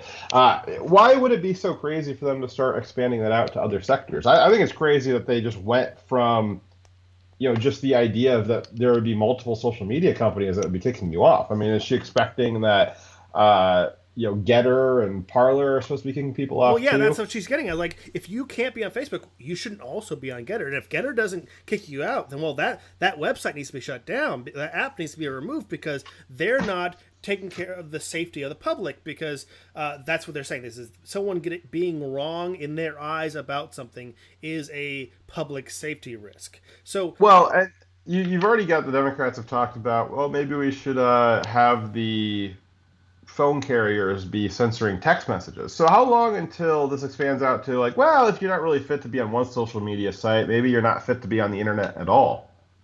Yeah, so this is predicated on someone being wrong about something, and the punishment for that is them being removed from all social media, and if we go by previous examples, removed from the ability to do banking, and not able to use rideshare apps, and basically being unpersoned and removed from society on the pretext that they were wrong about something. And yet that same standard is not applied to them. Fauci was proven wrong many times in the past, but they still keep his videos up. And we have had other government officials who have openly lied or been wrong about things, saying that evidence existed about Trump-Russia collusion, just talking about COVID, talking about the origins of the coronavirus. They've been wrong, but they weren't, because their narrative was approved by the administration and approved by the Democrat apparatus. Those people were allowed to not be canceled then, and their wrong statements are still up now to be seen, never having been removed. So they're still allowed to be wrong, even though their statements are proven wrong later on. But people who were thought to be wrong because their statements did not jive with the currently approved narrative, who were then reproved later on to be right, when they were banned, they are not reinstated. They were removed from society and not able to come back. And you've also got, so you've got this kind of cycle of, what's the difference between a conspiracy theory and reality, and it's about 6 months of time waiting for the truth to come out. But you've even got things that have already been proven true and accepted by the mainstream establishment. Very recently, Crowder got a hard strike on YouTube for reading CDC data. He was reading CDC data, and they gave him a hard strike for it. you're not allowed to reference CDC data on YouTube now, and it wasn't because it wasn't true. It was just they wanted an excuse to go after Crowder, and they decided, well, he was reading it in a sarcastic way, so that's misinformation. So you've got this. Once you open that box to misinformation is just anything the White House deems it to be, they're going to use it as an enemies list. They're already using it as an enemies list. You think if they're able to get any traction on this in the next few months, you think that there's ever going to be a story about Hunter Biden's laptop, which we have coming up here in a second, ever again? No, that'll be considered misinformation. You just won't be allowed to talk about it. It doesn't matter if they know the story is false, or if they just at the time claim that the criticism is false, misinformation. They then can cancel and silence their critics, and then later on, when it's proven to be true, they can report on it, and it's no big problem. They pretend like it's false as a pretext to silence their critics, and then they can accept it to be true later on. It's being used as a tool to silence people rather than actually trying to, like they're saying, protect people or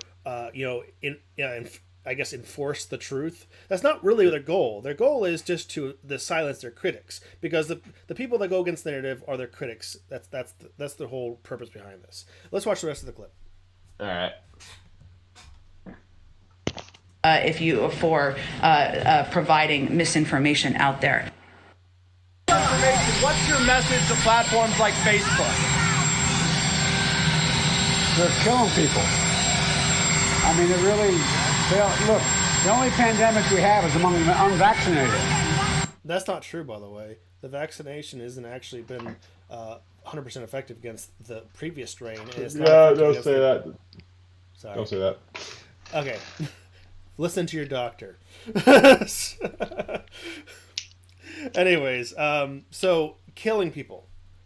People disagreeing with the narrative based off of sometime evidence and not, that is literally killing people, according to Biden. So if you've got a company that is literally killing people, unless they do exactly as Joe Biden says, I mean, you could really, that really opens you up to doing anything with that company. I mean, they're killing people, right? You could even make some ovens, right? You could justify just about anything if you got a company out there killing people, you could justify a whole hell of a lot with that. And by proxy, they're not just saying that it's Facebook, the company. They're saying that the people posting on Facebook are really the ones who are killing people with their misinformation on those posts. So those people are basically murderers, right?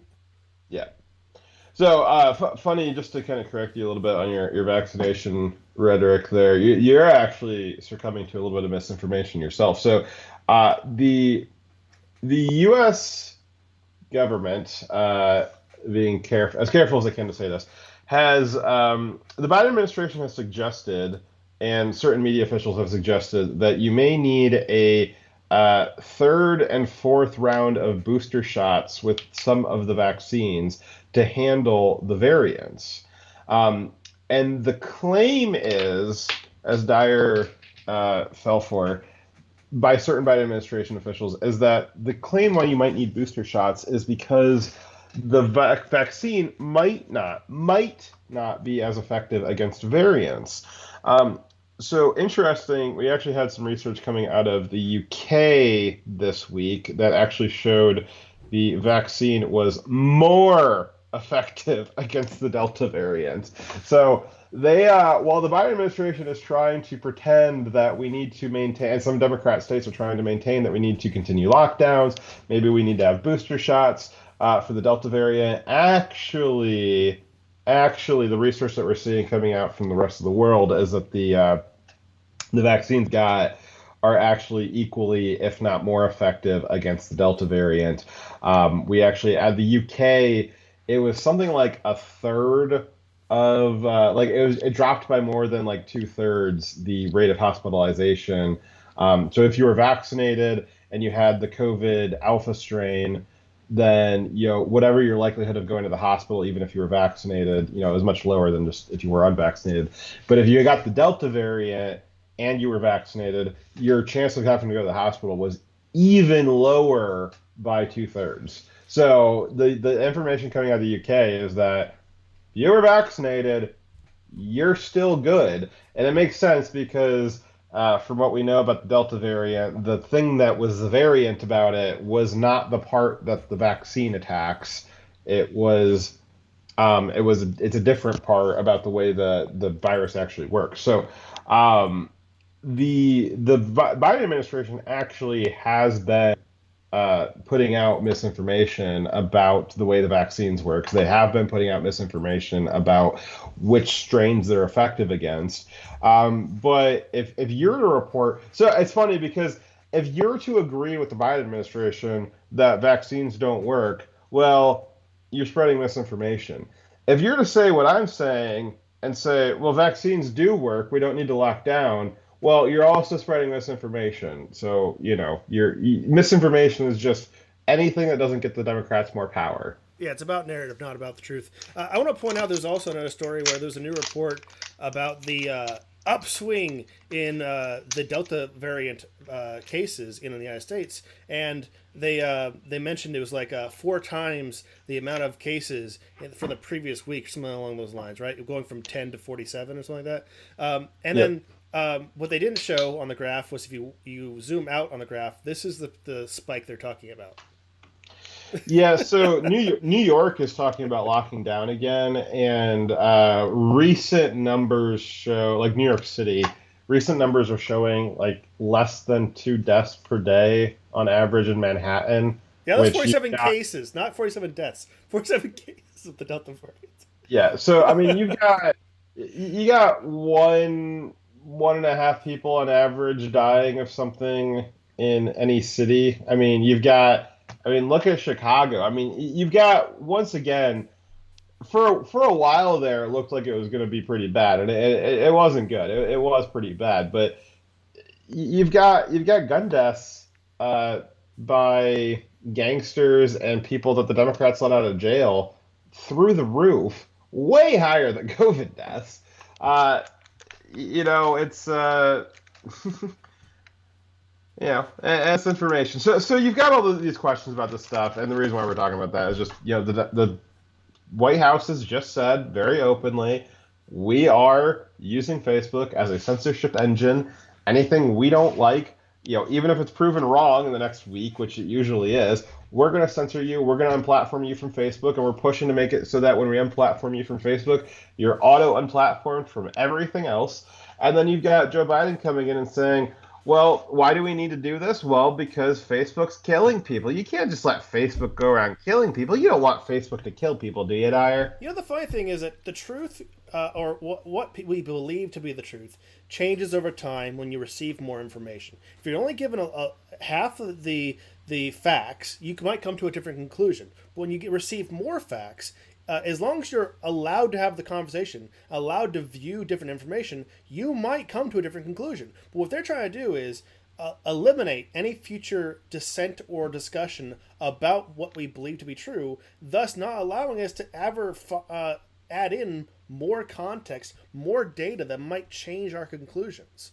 Science, that's the scientific method, right? We have theories that we believe to be true, but those theories can be proven false, and new theories can be formed once we receive more data. No, there's a new scientific method, Dyer. It's just, does this hypothesis lead to more Democrat power? If yes, then yes. If no, then no. That's new science. Science, yeah. Sounds awesome. The science. The science. All right, we got one more video here. This is also from the Green Shirted Jinseki. Like the Green Power Ranger? Yes. More powerful. For how long has the administration been spying on people's Facebook profiles looking for vaccine misinformation? Well, that was quite a loaded and inaccurate question, which I would refer. Why? Well, Peter, first of all, as you know, we're in a regular touch with a range of media outlets. Let me finish. As we are in regular touch with social media platforms. This is publicly open information, people sharing information online, just as you are all reporting information on your news stations. But, okay, so these 12 people who you have on a list, 12 individuals, do they know that somebody at the Surgeon General's office is going through their profile? I'm happy to get you the citation of where that comes from. There's no secret list. I will tell you that these are people who are sharing information on public platforms on Facebook, information that is traveling, is inaccurate. Our biggest concern here, and I frankly think it should be your biggest concern, is the number of people who are dying around the country because they're getting misinformation that is leading them to not take a vaccine. But young people, old people, kids, children, this is all a lot of them are being impacted by misinformation. The big concern, though, I think, for a lot of people on Facebook is that now this is Big Brother watching you. They're more concerned about that than people dying across the country because of a pandemic where misinformation is traveling on social media platforms. That feels unlikely to me. If you have the data to back that up, I'm happy to discuss it. About things that are on Facebook, I looked this morning. There are videos of Dr. Fauci from 2020 before anybody had a vaccine, and he is out there saying there's no reason to be walking around with a mask. So is the administration going to contact Facebook and ask them to take that down? Well, first, I think what Dr. Fauci has said himself, who's been quite public out there, is that science evolves, information evolves, and we make that available in a public way to the American people. Exactly. I have never seen any data to suggest that the vaccines cause infertility. That is information that is irresponsibly traveling. That's a very narrow example. And the FDA early this week, late last week, added onto the list of side effects for I can't remember which vaccine it was. It was the RNA one, the mRNA ones. That one of the side effects is now officially heart inflammation for younger people. So that was a conspiracy theory a month ago, and now it's on a CDC warning label. But don't expect don't expect the bag boy at Walgreens to tell you that as he's jabbing your arm. Yeah. So a month ago, there was scientific evidence. There was some research being done that indicated that there might be a connection between the vaccine and heart inflammation. And that was considered a conspiracy theory and was a reason to have someone silenced and censored. In fact, it might even be one of the examples that the Biden administration had for censoring these 12 individuals. And yet now, science evolved, but those people were censored. They're not allowed to have their previous statements viewed. They're not allowed to have their accounts back. But that same principle is not applied to Fauci. He's allowed to be wrong and not be silenced, but no one else in their mind is allowed to be wrong. They must be silenced. And again, the people who they're claiming were wrong ended up being right. Okay. Just one more. Sorry, excuse me. Just one more. Okay, about the science evolving. Facebook used to block people from posting that COVID may have originated for a lab. That is something this president now admits is a possibility. So is there any concern that things you are trying to block or have taken down might someday turn out to be... We don't take anything down. We don't block anything. Facebook and any private sector company makes decisions about what information should be on their... Based off of your recommendations that well, they and under have threat, been doing. And under threat of Joe Biden saying, well, they're killing people. So, I mean, what do you think Facebook's hearing when they've got Joe Biden saying, well, Facebook's killing people if they don't do what we say, and then you've got the White House saying, hey, Facebook, there's a bunch of posts here that we don't like. What do you think Facebook's going to do? They know what is being asked of them. Facebook's not stupid, and we're not stupid either. Jen Psaki's pretty goddamn stupid, but we're not. No, she thinks we're stupid. Well, that's why she's stupid, because she thinks that we're stupid and we're not. Thank you, The Infidel, for the 3 lemons. Much appreciated. Yes, I'll put them to good use. Also, thank you for the $10 from Adder Lupus. Oh, did he? Yes. We missed that. Sorry. Also, did he say anything? Or 10. He gave us a lemon. Just 10. Touched on ice cream, which is 10 lemons, right? Yeah. So he gave us an ice cream earlier. Thank you. That's not $10. I apologize. I did thank her for the ice cream. Yeah. So it's a great question of, well, you got the White House spending all these resources, and why is the White House spending resources on investigating this stuff? The White House doesn't have any. I'm trying my best to try and figure out where the constitutional authority for the White House to be doing any kind of investigation on the American people is.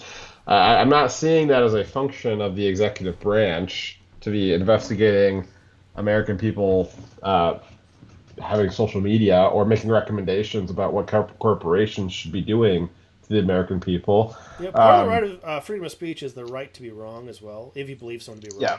So now, possibly you could see this as some kind of regulation, but the White House doesn't get to make regulations. That's a congressional act. That's a legislative function. Maybe this is the Biden thing, because Biden's not the White House.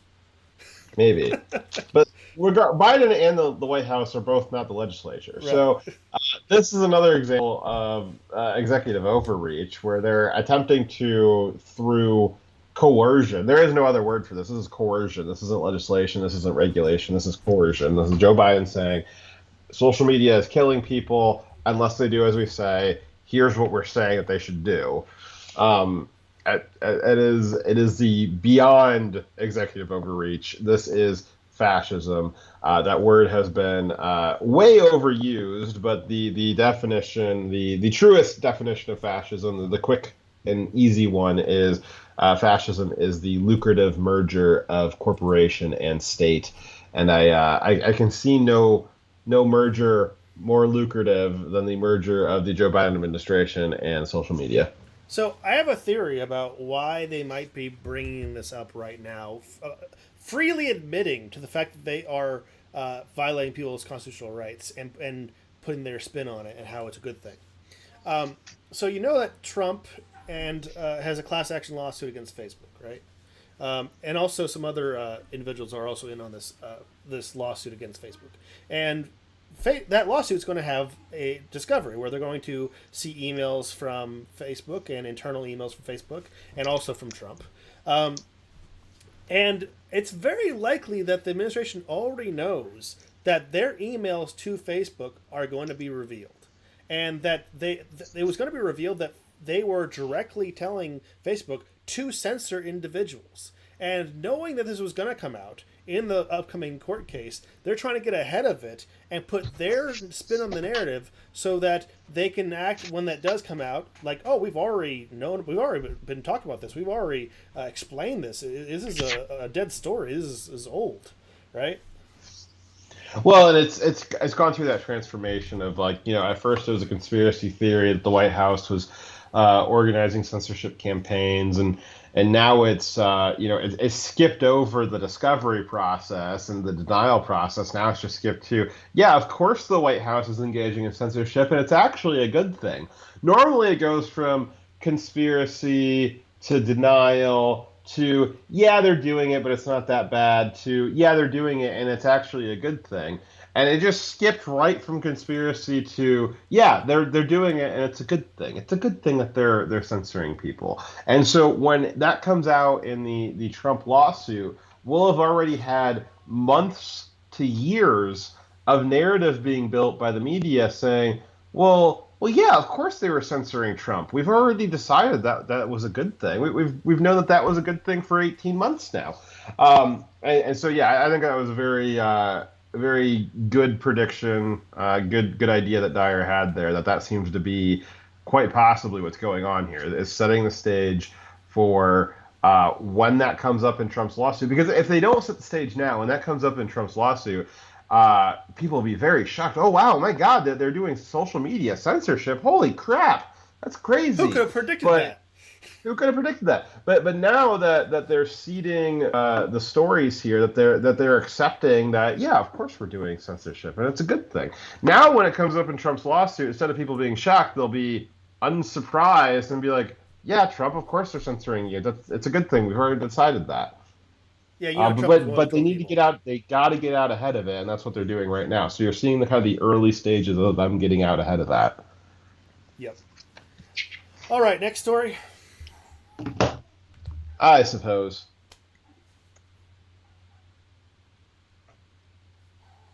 All right, so our next story is going to be news media and government agents intentionally hiding the Hunter Biden story to swing the election. All right, so we have from Politico, which is, as you know, Politico, a far-right extremist website, of course, so you can definitely trust what they got to say. All right, so let's go back up to the title there, Dyer. No, let's say zoom out, just scroll up to the title. Hunter Biden's prosecutor rejected moves that would have revealed the probe earlier. Oh, my. All right, so... from Politico, last summer, federal officials in Delaware investigating Hunter Biden faced a dilemma. A dilemma? Why would they face a dilemma? They're just investigating Hunter Biden. That's their job, is to investigate Hunter Biden, and they're facing a dilemma. Now, Dyer, if you're doing your job, what and you had the two options before you were to do your job or to not do your job. Would you consider that to be a dilemma? No, that seems like one of the most obvious, slam dunks of an answer. That'd be easy. I wouldn't have to even think about it. Yeah. So you've got federal officials investigating Hunter Biden, and they faced a dilemma. Well, let's figure out what their dilemma is, because it seems pretty obvious they had two choices before them. So I'm not sure why it would be a dilemma. But let's keep reading. Maybe we'll figure out why. All right. So. The probe had reached a point where prosecutors could have sought warrants and issued a flurry of grand jury subpoenas. Some officials involved in the case wanted to do just that. Well, that implies that there's a lot of legitimacy to those laptops and all the and all the possible crimes that were evidenced in it. Huh. Possibly. Let's see here. So some officials in the case wanted to do just that, which would be issue subpoenas and investigate the case further. Other officials urged caution. Urged caution? Against doing your job? Why? Yes. That's crazy. They advised Delaware's U.S. Attorney, David Weiss, to avoid taking any actions that could alert the public to the existence of the case in the middle of a presidential election. Oh, wait. So he was advised to not do his job because of political reasons. It might harm a candidate or help a candidate because by the way, this is seeking justice for crimes shouldn't be done because seeking justice for crimes might hurt a presidential candidate. Go highlight the very first sentence in that paragraph for me, Dyer. Let's see here. So last summer, federal officials in Delaware investigating Hunter Biden faced a dilemma. Was Hunter Biden running for president? As far as I know, he wasn't on the ticket. He wasn't running for president. How would investigating him affect a presidential election? He wasn't in any of the debates. He certainly was not. I mean, there was a lot of Democrats running, but I didn't see Hunter Biden on the ticket. So the only thing that I could possibly take away from this paragraph is that obviously, the Joe Biden was somehow tied up in the Hunter Biden investigation. Hunter wasn't running for president. So the only way that investigating him for crimes found on his laptop, the only way that could possibly affect the presidential election is if maybe I don't know. I can't figure it out, Dyer. What would cause Joe Biden to be implicated in Hunter Biden's crimes? Because Joe Biden said that he never was involved in Hunter Biden's business dealings, right? He also said he never met with his business partners as well, which we've proven he did. Yeah, but why would that affect the presidential election, Dyer? Do you think that is there any possible reason? Unless the laptop implicates Joe Biden in Hunter's crimes, most likely. No, Dyer. Come on, man. Joe Biden said over and over and over again. We've actually, at least 9 times, has been documented on camera, no less. Joe Biden has said over and over again that he was not involved in Hunter Biden's business dealings. So, I mean, certainly you're not suggesting, Dyer, that Joe Biden lied to the American people 9 times, are you? No. I'm not suggesting he lied 9 times. I'm suggesting he lied a heck of a lot more than 9 times. Yeah. So as Dyer just alluded to, we definitely know that Joe was lying about not being involved in Hunter Biden's business deals, as we confirmed 2 weeks ago when we reviewed the recently discovered pictures of Mexican oil and business barons having breakfast with the vice president at President Joe's house, or Vice President Joe's house, during the Obama administration in 2015. Pictures of Joe and Hunter with a bunch of Mexican oil barons all having breakfast on taxpayer dime. This was related to records of a Mexico trip where Hunter Biden flew on Air Force Two with his dad to meet those very, very same energy executives in Mexico about a year later in 2016, in the last year of the Obama administration. Yeah, so the Politico continues speaking about David Weiss, the U.S. attorney handling the Hunter case, who was advised by officials to be cautious in investigating Hunter. In quotes, "To his credit, he listened," said a person involved in the discussions, reported here for the first time. Weiss decided to wait, averting the possibility that the investigation would become a months-long campaign issue. Since taking office, President Joe Biden has left Weiss, a Republican appointed by Donald Trump, up on the recommendation of Delaware's 2 Democrat senators, in place. That puts him in one of the most sensitive positions in the Justice Department, deciding how to proceed with an investigation of the president's son that has proven politically fraught on several fronts.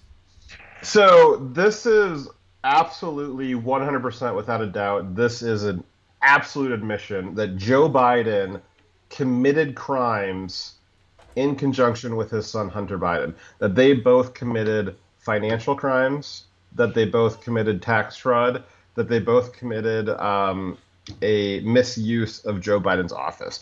This is a absolute admission, proof positive that those things happened, because these investigators would have been in a position to know what it was that they're investigating and where that investigation would lead. They know what's going on here. And the only possible reason that this would affect the presidential election is if Joe Biden was linked into it.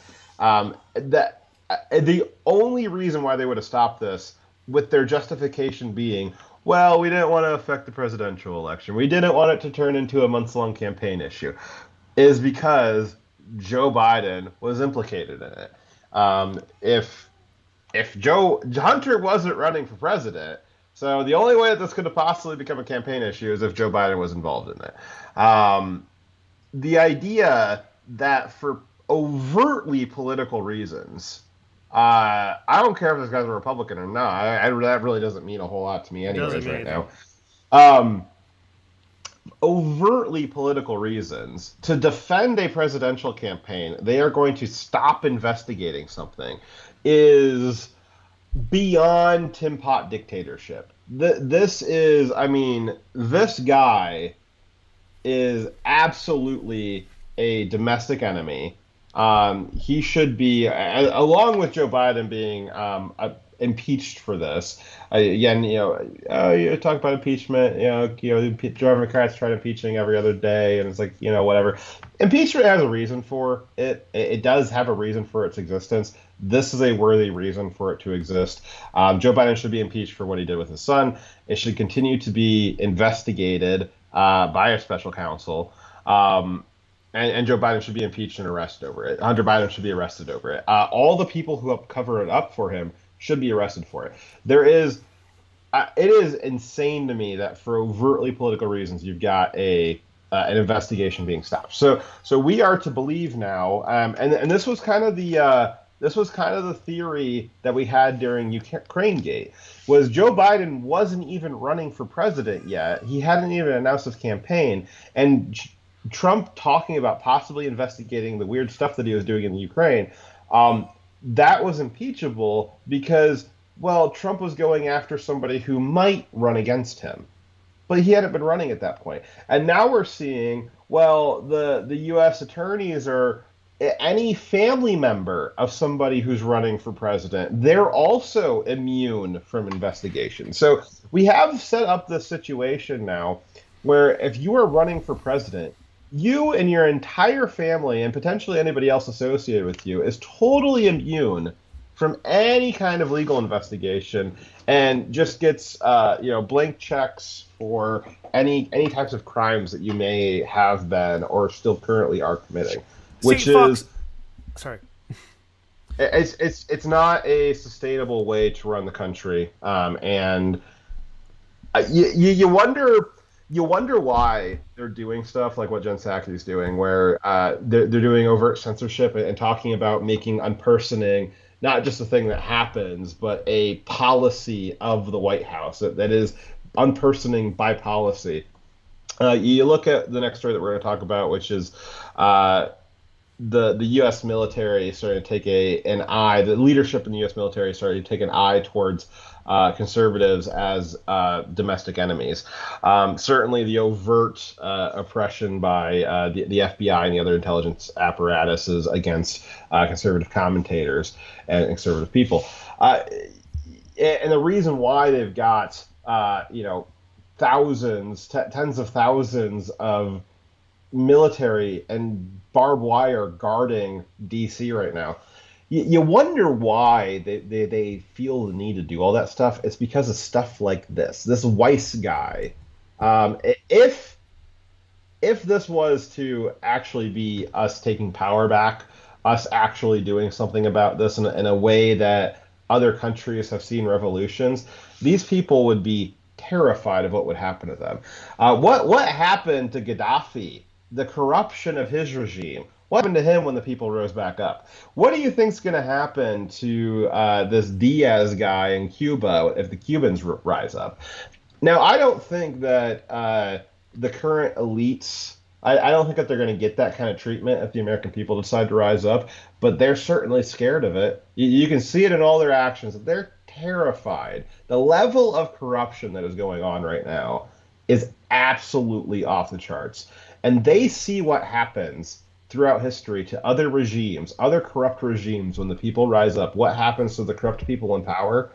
And I think that they are clearly terrified of what's going to happen to them. Now, I think the American people are a little more civilized than that. I don't think that's how this is going to end, but they certainly think it's going to end like that, and they are terrified of it. This is obstruction of justice, by the way, and I seem to remember Trump being accused for telling the FBI, hey, I want you guys to release the evidence, the non-evidence on me. I want you guys to, clear my name because you guys you're letting this dossier that is clearly false stay in the media by not showing that there's evidence showing it's not real, right? Him saying that to the FBI, saying, hey, release the lack of evidence, show that this is not true.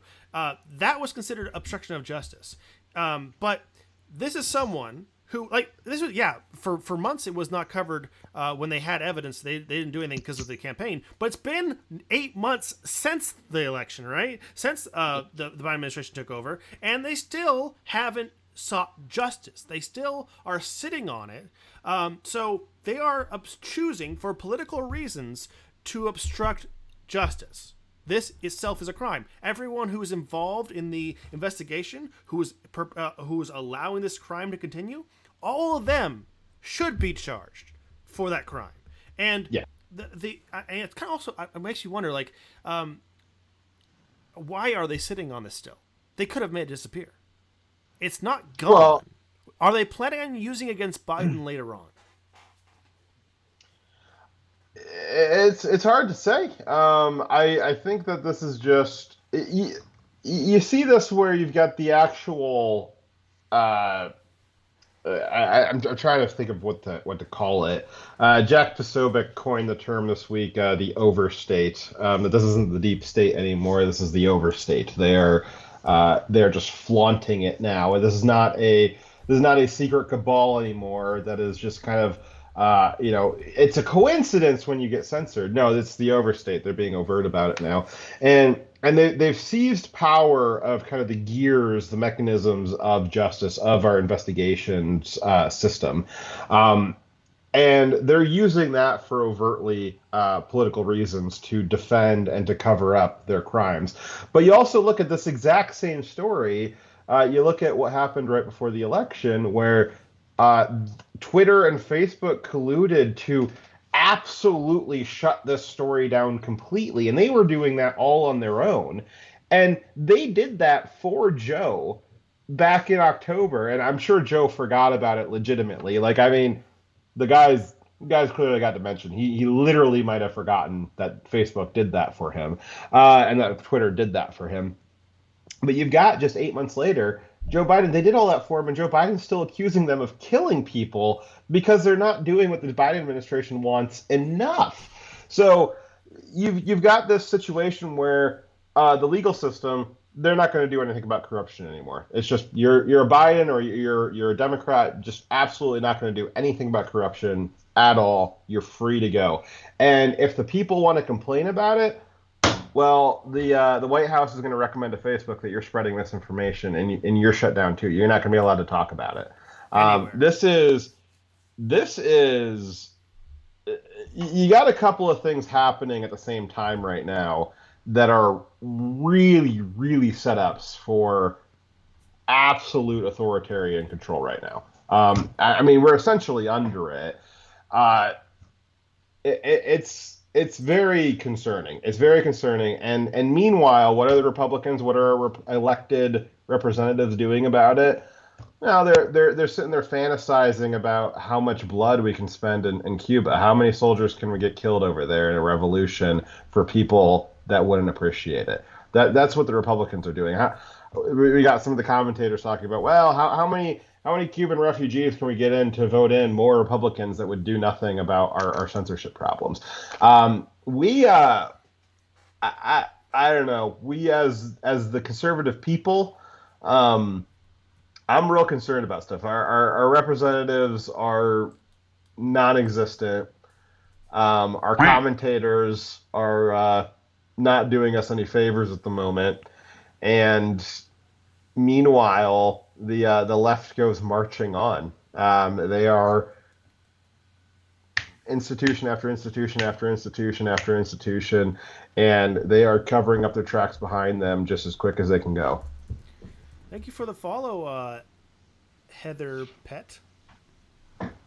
Yes. Also, I didn't read the $10 super chat from Triumvirate earlier. Here it is.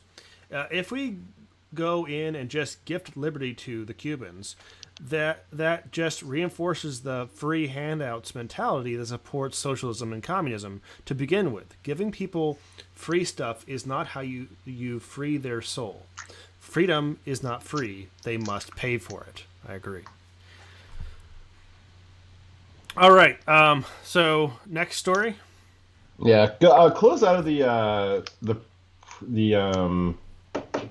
view, like the production view or whatever, and like reopen the slide so you can get the picture I put in there. Yeah, the presenter view. Yeah, you have to restart the presentation. Gotcha. Because I put a better picture in there. Ah, yeah. Yeah. All right. So, what happened to the... Oh, okay. Yeah, so at the bottom here, Dyer, after we read through the Millie's part, the link I put in there is an article that we can read about the Navy. So just open that up. I got it already. We'll get to that. Okay. All right, so General Milley, who's the head of the Joint Chiefs, is just a fool. It is clear that he is not an intelligent man, which possibly explains how he was able to rise to power in the very political upper branches of the military. In a new book, there are claims and quotes. General Mark Milley the chairman of the Joint Chiefs of Staff, said the Pentagon was so worried about the coup attempt during the 2020 presidential election that top brass drew up contingency plans to stop a power grab by former President Trump. Sounds like somebody was watching a little too much CNN. Let's see here. Who's he in this, Dyer? Milley. Is it Milley? Okay, so Milley wrote, quote, "They may try, but they are not going to fucking succeed." Milley is quoted as saying, "You can't do this without the military. You can't do it without the CIA and the FBI. We are the guys with the guns." That sounds pretty authoritarian, doesn't it? Yeah, it does. Yeah, it does. It's the ones with the guns that decide. Those are the ones. I don't know. I believe that as per the Democrats' statistics, thank you very much for those statistics, Democrats. I think the American people actually have. I was going to say he's actually wrong. Yeah, far more guns are in the hands of civilians than the military and police combined. And I have it on good authority that the military guns are a little difficult to get a hold of if you're in the military, especially on domestic soil. So I don't know what military Milley thinks he's running, but yeah, I've got it on good authority that the guys with the quote unquote guns here at home don't have very quick access to the guns. I've got 3 right in arm's reach of me right now that I can go ahead and grab if I need them. If you're stationed on a military base, especially one on American soil, it's pretty hard for you to get your hands on a gun. Unless you're military police, it's pretty hard for you to get your hands on a gun. So I think Mark Milley is wrong. I believe that he is misinformed. Funnily enough, I believe talking about this topic in this context is operational security violation, so I'm just going to not.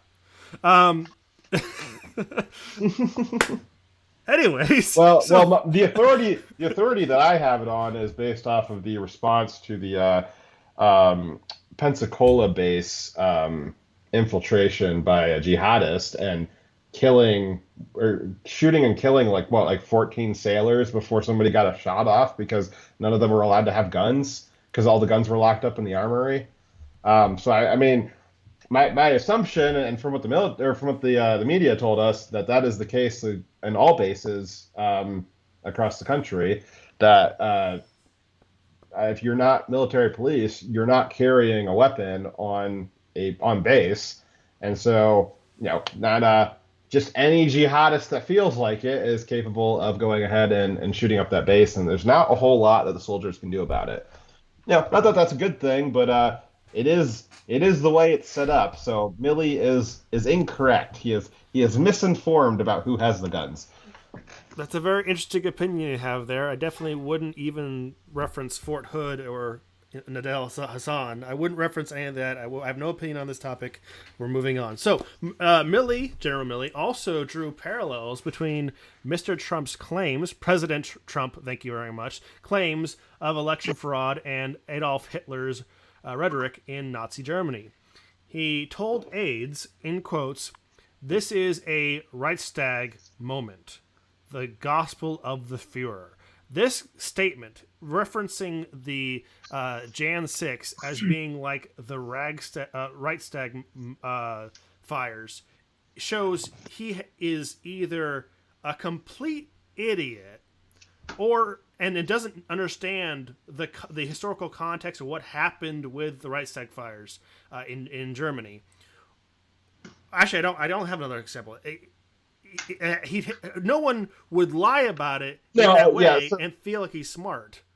Yeah, right? so he's either just trying to be hyperbolic or he is an idiot. He's a fool who does not understand history. Is hyperbolic is like it's actually quite the opposite. Like, we know that the FBI were involved in the planning and execution of those who went into the Capitol. Yeah, so to give context, let me give context. I don't know if everybody knows what the history on the Reichstag is. So the Reichstag is a event that happened prior to the Nazi rise in Germany.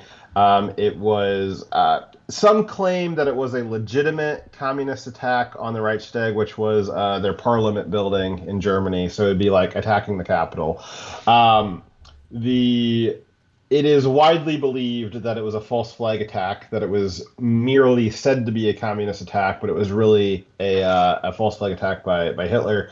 And this would eventually allow them to, I forget what the law was called, but it essentially abolished parliament and allowed the Nazis to take more direct control over the government.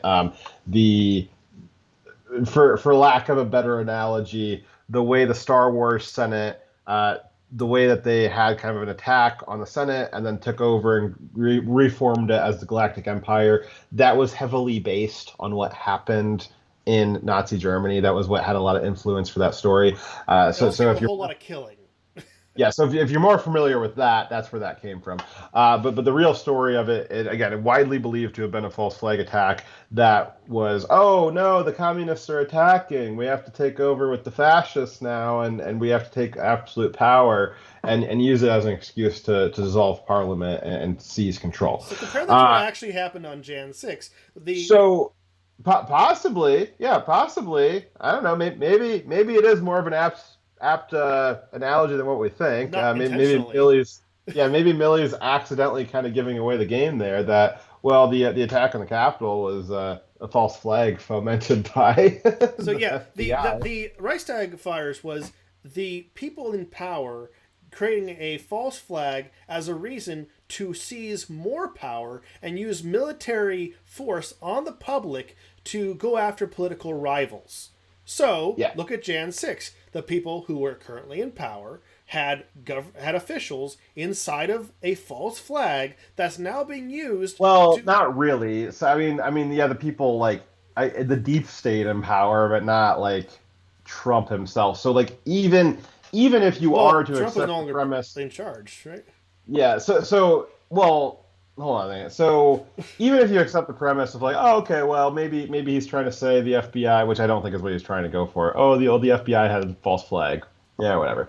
It still doesn't make sense though, because it should have been if it was a Reichstag event.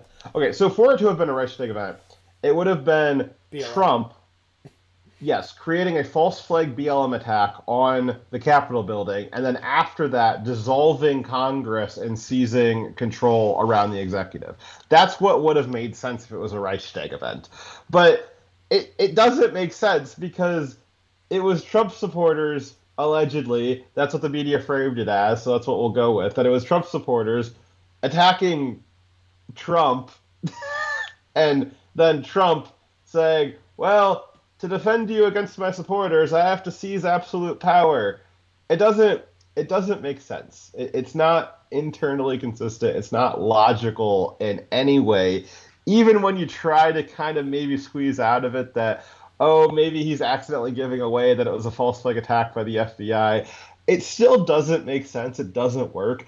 And so for Milley to have said that, again, he's probably just being hyperbolic, but in being hyperbolic, he's also showing that he has no understanding of history. He doesn't understand the major events that happened in the lead up to World War II, which for a U.S. general to not understand the broad strokes of World War II it's concerning. Military history is really important to military leaders, and it's kind of shocking that he gets something like that wrong.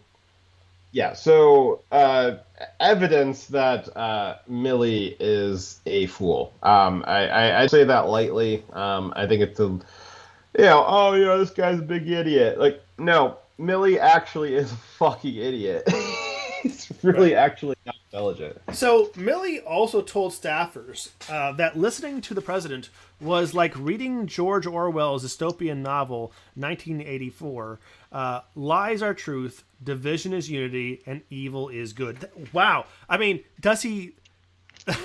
That is exactly the description of the Democrats, though. And I can not think of a single example from Trump where he was praising division. Yeah, so I would say it's pretty obvious that Milley was getting a lot of his news from CNN. I don't see how you are looking at what Trump was saying and say, oh, Trump's the one. He's the one that's lying. He's the one that's dividing. He's the one that's praising evil things. If you're just watching CNN, you're getting your news from CNN, I can see how you would come to that conclusion.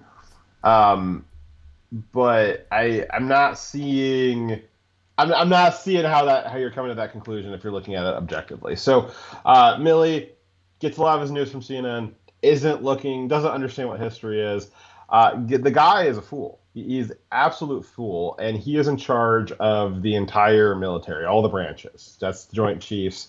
And it's terrifying. That is terrifying.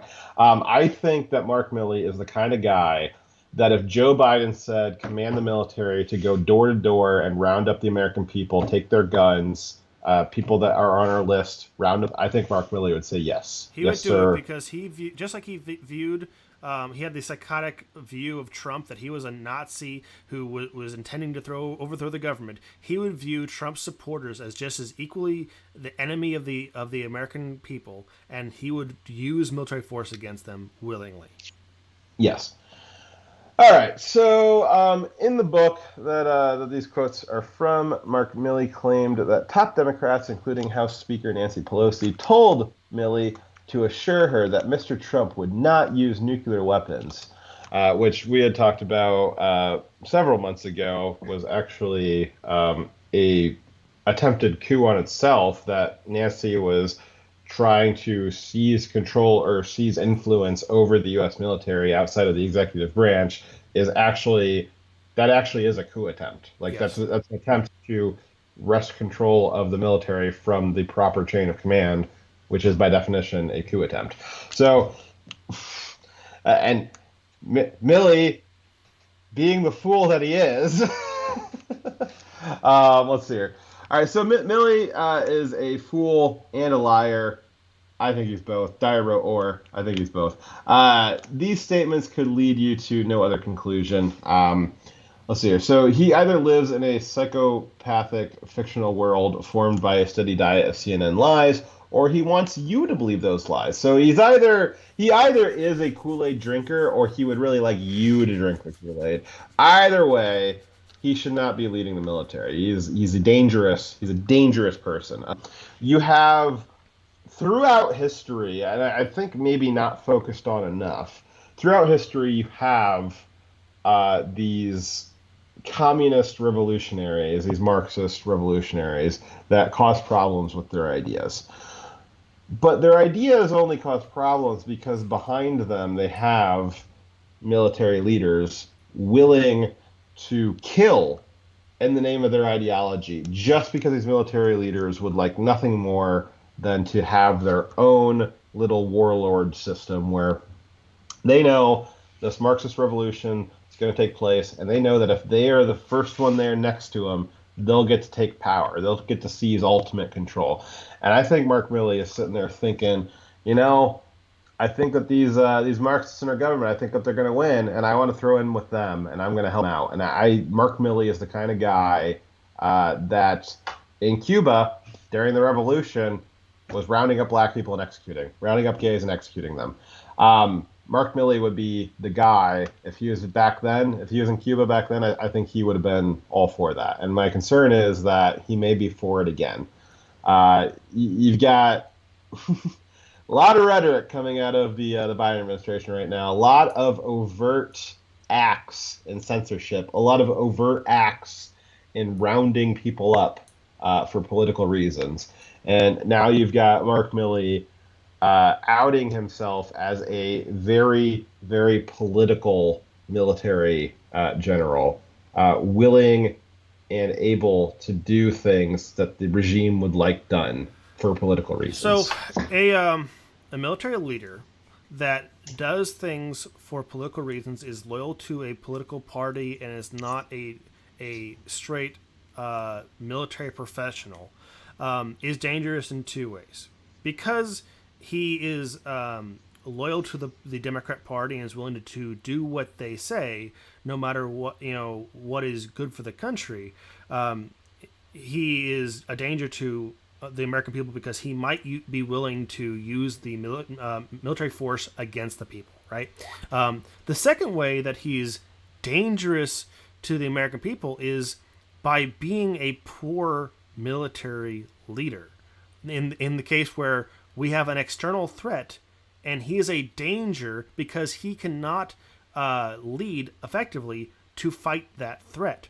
So to be a good military leader, you first have to have a grasp on empirical data and reality.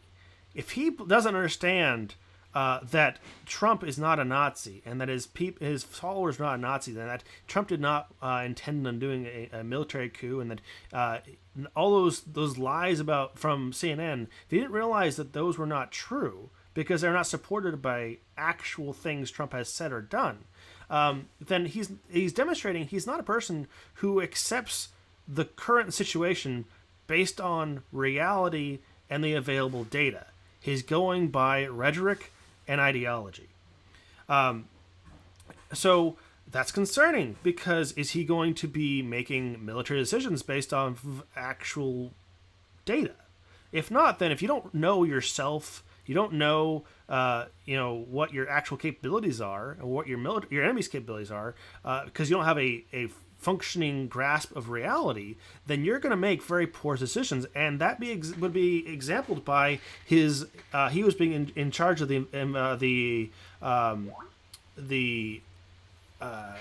invasion of Afghanistan, which was not done well.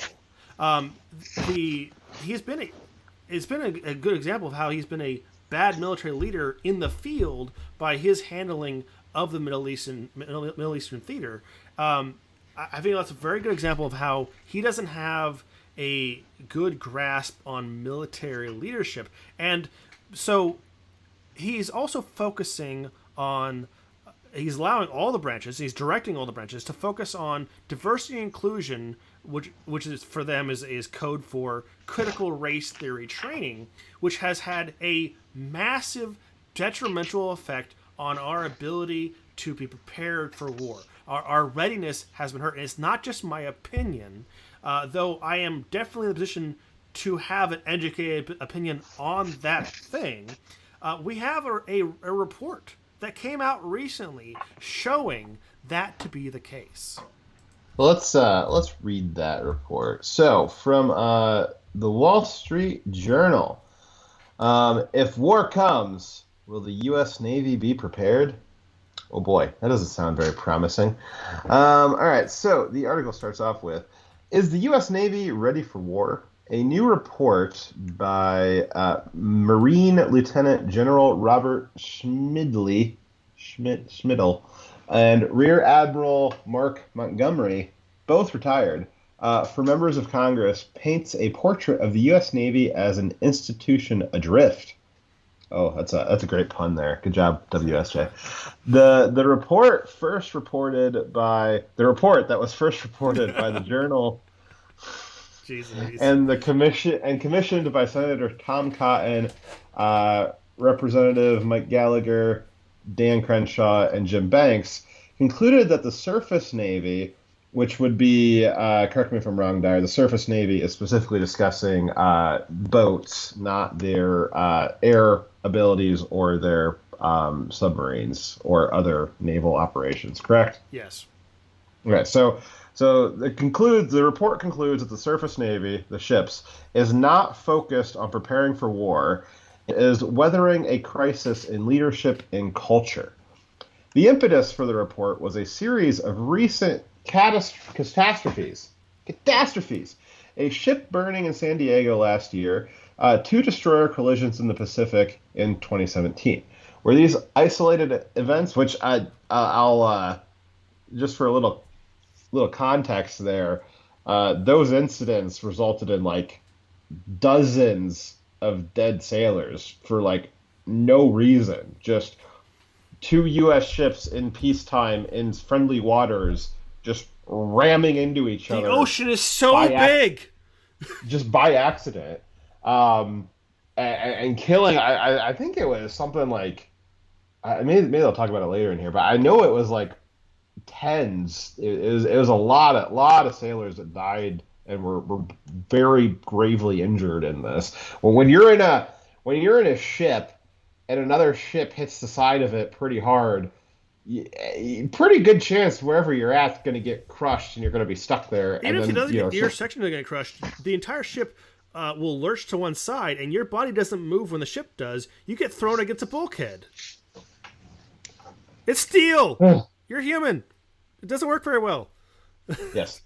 Okay, so were these isolated events, or did they indicate a, quote, larger institutional issues that are degrading the performance of the entire naval surface force? That's a helpful quote. The report surveyed active and recently retired service members of various ranks, conducting 77 candid, hour-long interviews. A key finding was, quote, many sailors found their leadership distracted, captive to bureaucratic excess, and rewarded for the successful execution of administrative functions, rather than core competencies of war. Quote, I guarantee you every unit in the Navy is up to speed on their diversity training, said one recently retired senior enlisted leader. Quote, I'm sorry that I can't say the same for their ship handling training, which is a obvious gallows humor kind of joke at the ships that crashed into each other. It is believed from investigations that the reason those ships crashed into each other was a failure in training for various maneuvering capabilities. And what this the sailor in this interview is alluding to is, well, maybe if they'd spent a little less time doing diversity training and a little more time learning how to drive the boat, maybe they wouldn't have crashed into each other. Admiral Montgomery told me, which would be the person writing this article, which is really bad form to reference yourself as me in an article like this. But anyways, Admiral Montgomery said in an interview over the weekend that when he was a junior officer in the 1980s, there was, quote, an intense focus on a likely confrontation with the Soviet Union, the Soviet Navy. Soviet Union Navy, there we go. Learning about classes or ships or the missiles aboard. After decades without a peer adversary at sea, that same focus is not permeating the Navy today. So what he's saying is that, back in the day, they would study Soviet ships intimately. They knew all the classes. They knew how they worked. They knew what kind of ordnance they'd be loading on them. And they saw the reason why they had to do that was because they saw the Soviets as a peer on the water. Now, what this is alluding to is there's kind of this perception that we don't have any peer adversaries in the modern day, which is something I'm sure China very much enjoys that we think. It is absolutely idiotic that we think that. I think that there is plenty of peers out there, China in particular. I think some other nations probably do have the ability to at least harass us, maybe not peers, but near peers. Certainly the idea that China is not a peer is, it's dangerous. It's dangerous in a lethal sense. And I mean, you don't really need to be a peer adversary against us if we're just so bad at running our ships that we're crashing them into each other. Maybe a starting point might not be learning about Chinese ships, but maybe learning about our own ships and how to drive them correctly. Let's see here. The Wall Street Journal continues. The Navy has improved its pipeline for. Are you still on the? Yes. Are we still okay? Let's see here. So the Navy has improved its pipeline for surface warfare officers since the 2017 collision, reversing a 2003 money-saving mistake of training junior officers by giving them 23 compact discs loaded with reading materials. But the Navy doesn't spend the money and time training surface warfare officers that it does with submariners or aviators, and has revamped training so many times, usually an effort to spend even less money, that commanding officers are left with, quote, inconsistent, often ill-prepared wardrooms. So basically, they've just decided that they're not training the boat people anymore. The boat people who are driving the boats and running the boats just don't get actual training anymore. They're just given, hey, here's some, learn from home discs that have reading material on them. Like, yeah, there's not anybody to ask questions about. We're not going to have any mentorship programs. Just here's these 23 discs. They've got some reading stuff on them. Go ahead and read them. We're not going to do any kind of simulations or drills or, cadet swap programs where we're learning from each other's crews. No, just read these discs, and I'm sure you'll be prepared for war. Literally anybody in the world could read these 23 discs and be prepared for war with China. So distraction is part of it, right? So you have you're spending time focusing on not war fighting capabilities by focusing on diversity and inclusion training, but that's only part of the problem. Another part of the problem is what this training includes is stuff that's telling members of the military that they are evil or oppressed, and if they don't parrot these beliefs, if they don't follow these beliefs, then they can be removed from the military. They can be punished for having different opinions. So people, particularly higher-ranking officers and enlisted officers, are choosing to leave on their own, and the military on all branches is suffering a brain drain. So experienced military leaders are leaving the military in droves, retiring early when they weren't planning to before, and even choosing to not retire and just leave before retirement because they fear if they stay in the military, they might get dishonorably discharged. Or punished in some other way, that leaves a black mark on your life for the rest of your life. You would be dishonorably discharged. So people are choosing to leave, and they're having trouble recruiting quality people because people are not being attracted to the military when this is what their public messaging is. So you had a little bit. One of the earlier paragraphs here said that. Leaders in the Navy are being rewarded for the successful execution of administrative functions rather than core competencies of war.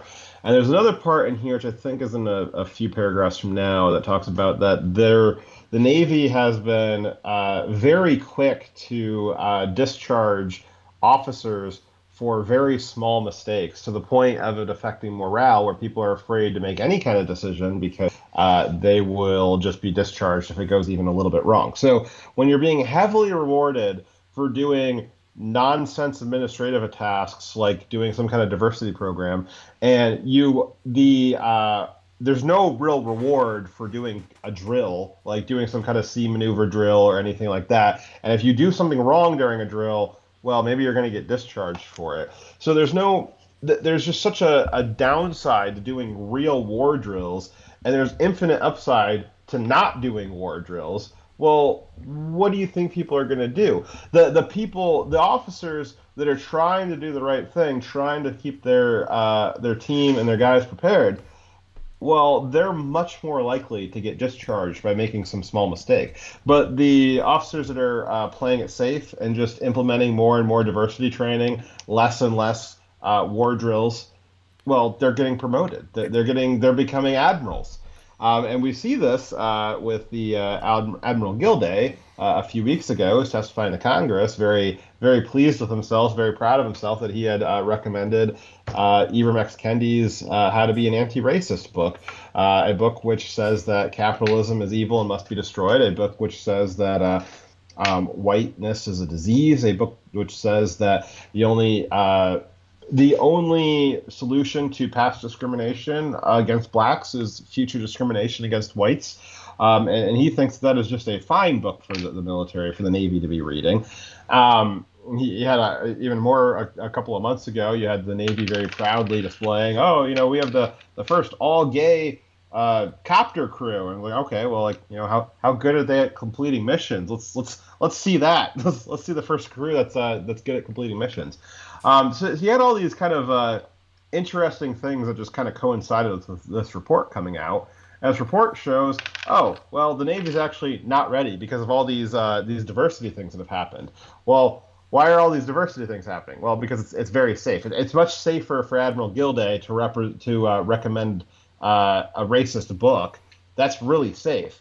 It'd be really dangerous for Gilday to recommend that maybe they start doing some more drills out in the Pacific, or having some ships do close combat maneuvers and not run into each other. There's it's another problem too. To do that. So not only are they spending time and money, not only are they spending time on this and distracting them from doing the real mission, they're also spending a lot of money on bringing experts on critical race theory in to advise the military. So we've had a big problem under Obama and now Biden with underfunding military training. Military, one of the first places they cut, because they can't cut the missions that they're being given. They can't stop funding that, and they can't stop funding personnel.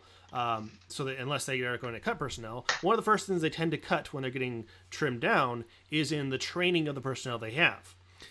So we have under 8 years of Obama, and now we're re-entering a stage now where we're not getting enough money to have aircrew fly missions, practice missions. We don't have enough money to have tankers run tank and artillery missions. We don't have enough money to send people on realistic training combat trips within the U.S. So we have our guys getting less realistic training, while our most experienced guys are leaving because of the political reasons and because it's making it too risky to stay in the military. Now we're bringing up undertrained newer troops that are afraid to take risks. This is a terrible combination. And then on top of that, like my career field, many career fields, the training curriculum has been downgraded. My career field went from 5 large tomes of dense technical knowledge we had to learn about a wide variety of equipment we might work on, right? Now it's been reduced to 3 very flimsy, like thin booklets that you now have to get tested on to get the certification in my career. I was shocked when I saw what the new books were that people are being tested on. So it is so far. It has gone so far, so fast with how much the military has been degraded with the leadership at the top. It's easy to see with the leadership at the top, and now we're getting reports that this goes real deep, that this is a big systemic problem. Now, only the Navy so far has had this report done on it. I would imagine that if you tried to do this on other branches, there's you would see internal reports that are not being published as well. Yeah. So, there's no reason to say that. You just stop. They know what the problem is. Yeah. So, but what's the solution here? I mean, you would have to, the next time we get some kind of Republican in office, I would like to see someone like a DeSantis, somebody who's former military, in office, but somebody who is former military and willing to do something about it. Because what I think needs to happen is, first off, you need to kind of clear cut the Joint Chiefs. They're clearly compromised in an absurd way. Gilday and Milley have shown that in spades the last couple of weeks here. And then I think you need to start taking a look at the officer corps. And I think an easy first place to start on that would be any officer who requested diversity training, who spent money at a diversity training session or requested it, gone immediately. And if that's all of them, it's all of them. But I think that would be an easy first litmus test. The military wants to start doing all this crazy stuff and all these diversity training stuff.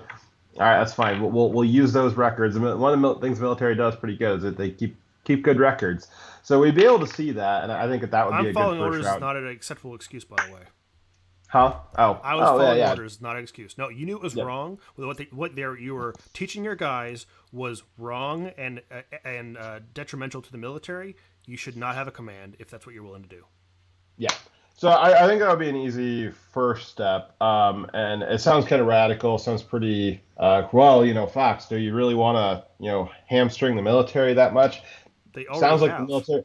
Sounds like the military is already hamstrung. I'm not sure how you could make the Navy any less ready at this point. And my concern is that the other branches are in a similar state. And so I don't see that the damage that's been done is so severe, the response has to be as severe.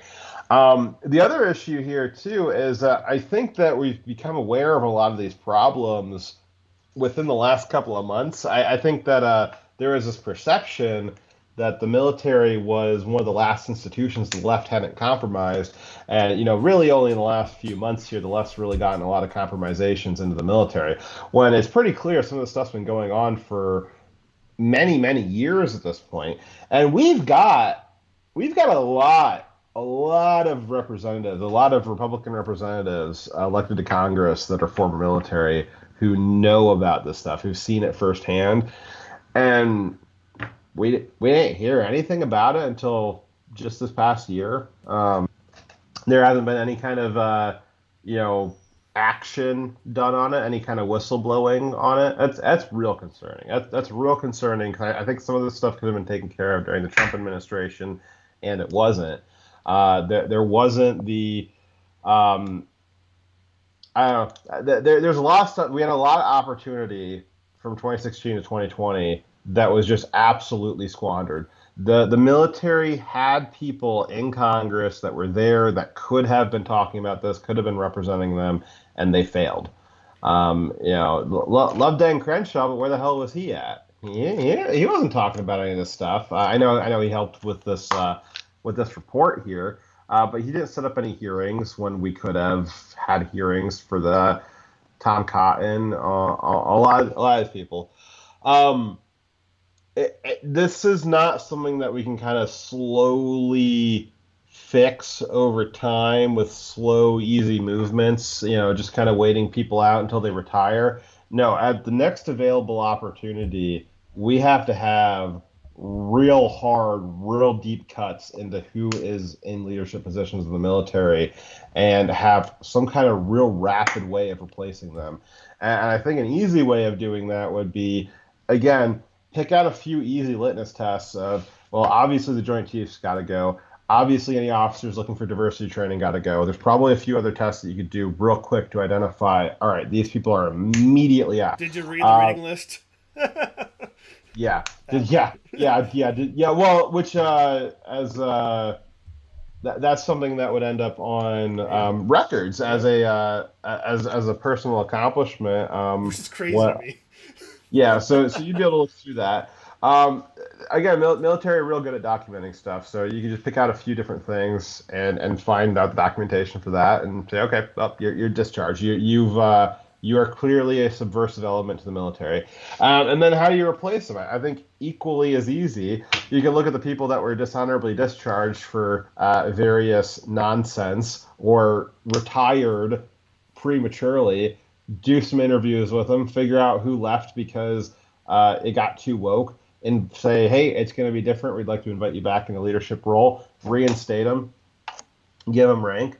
And let's rebuild the military from the ground up. And I think it would take somebody like a DeSantis. I think the military getting elected to office is really we need a military president on the right now. I think that as bad as the social issues are, the military being weakened in this way, and the potential for the military to be used by the left against the American people is so severe that it would require a strong conservative military person at the head of it to rebuild the military in a radical way, build it back to the way that it should be, not what the left has converted and bastardized it into.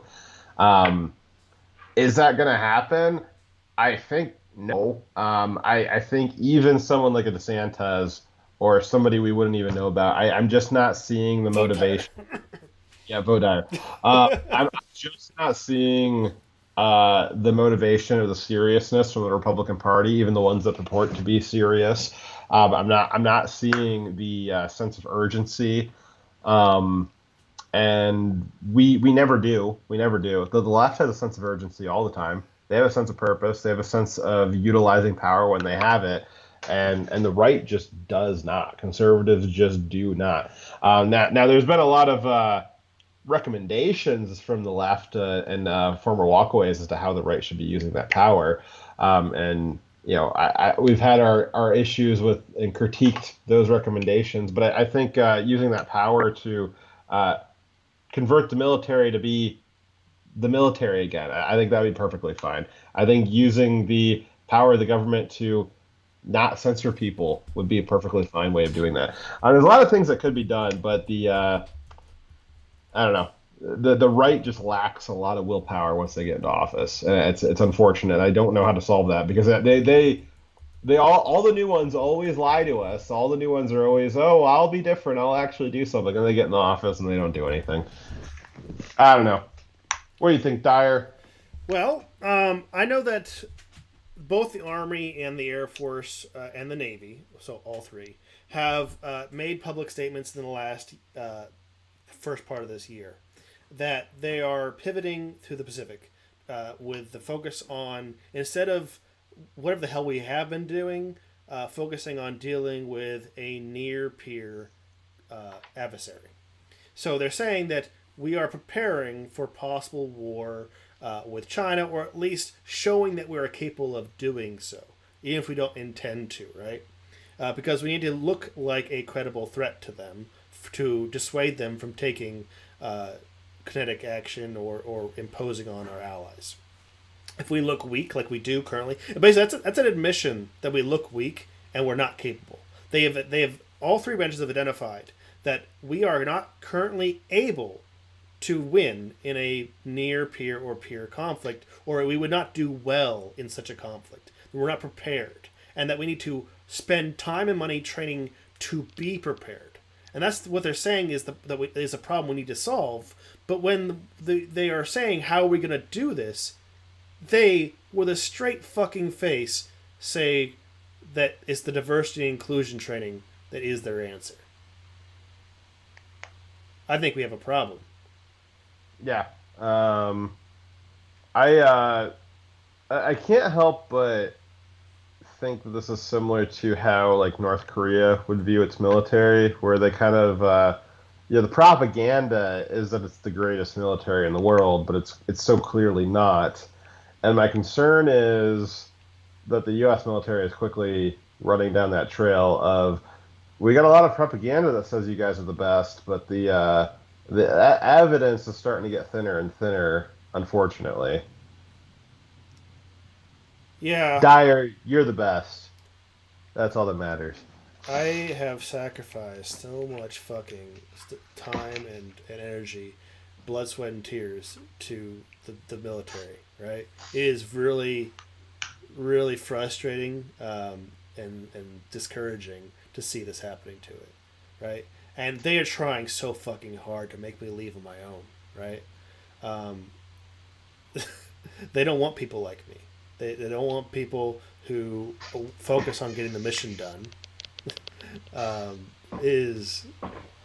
it feels like very lonely being one of the few people who actually care about that at this point, right? Yeah. Yeah. I could go into it more, but not on air.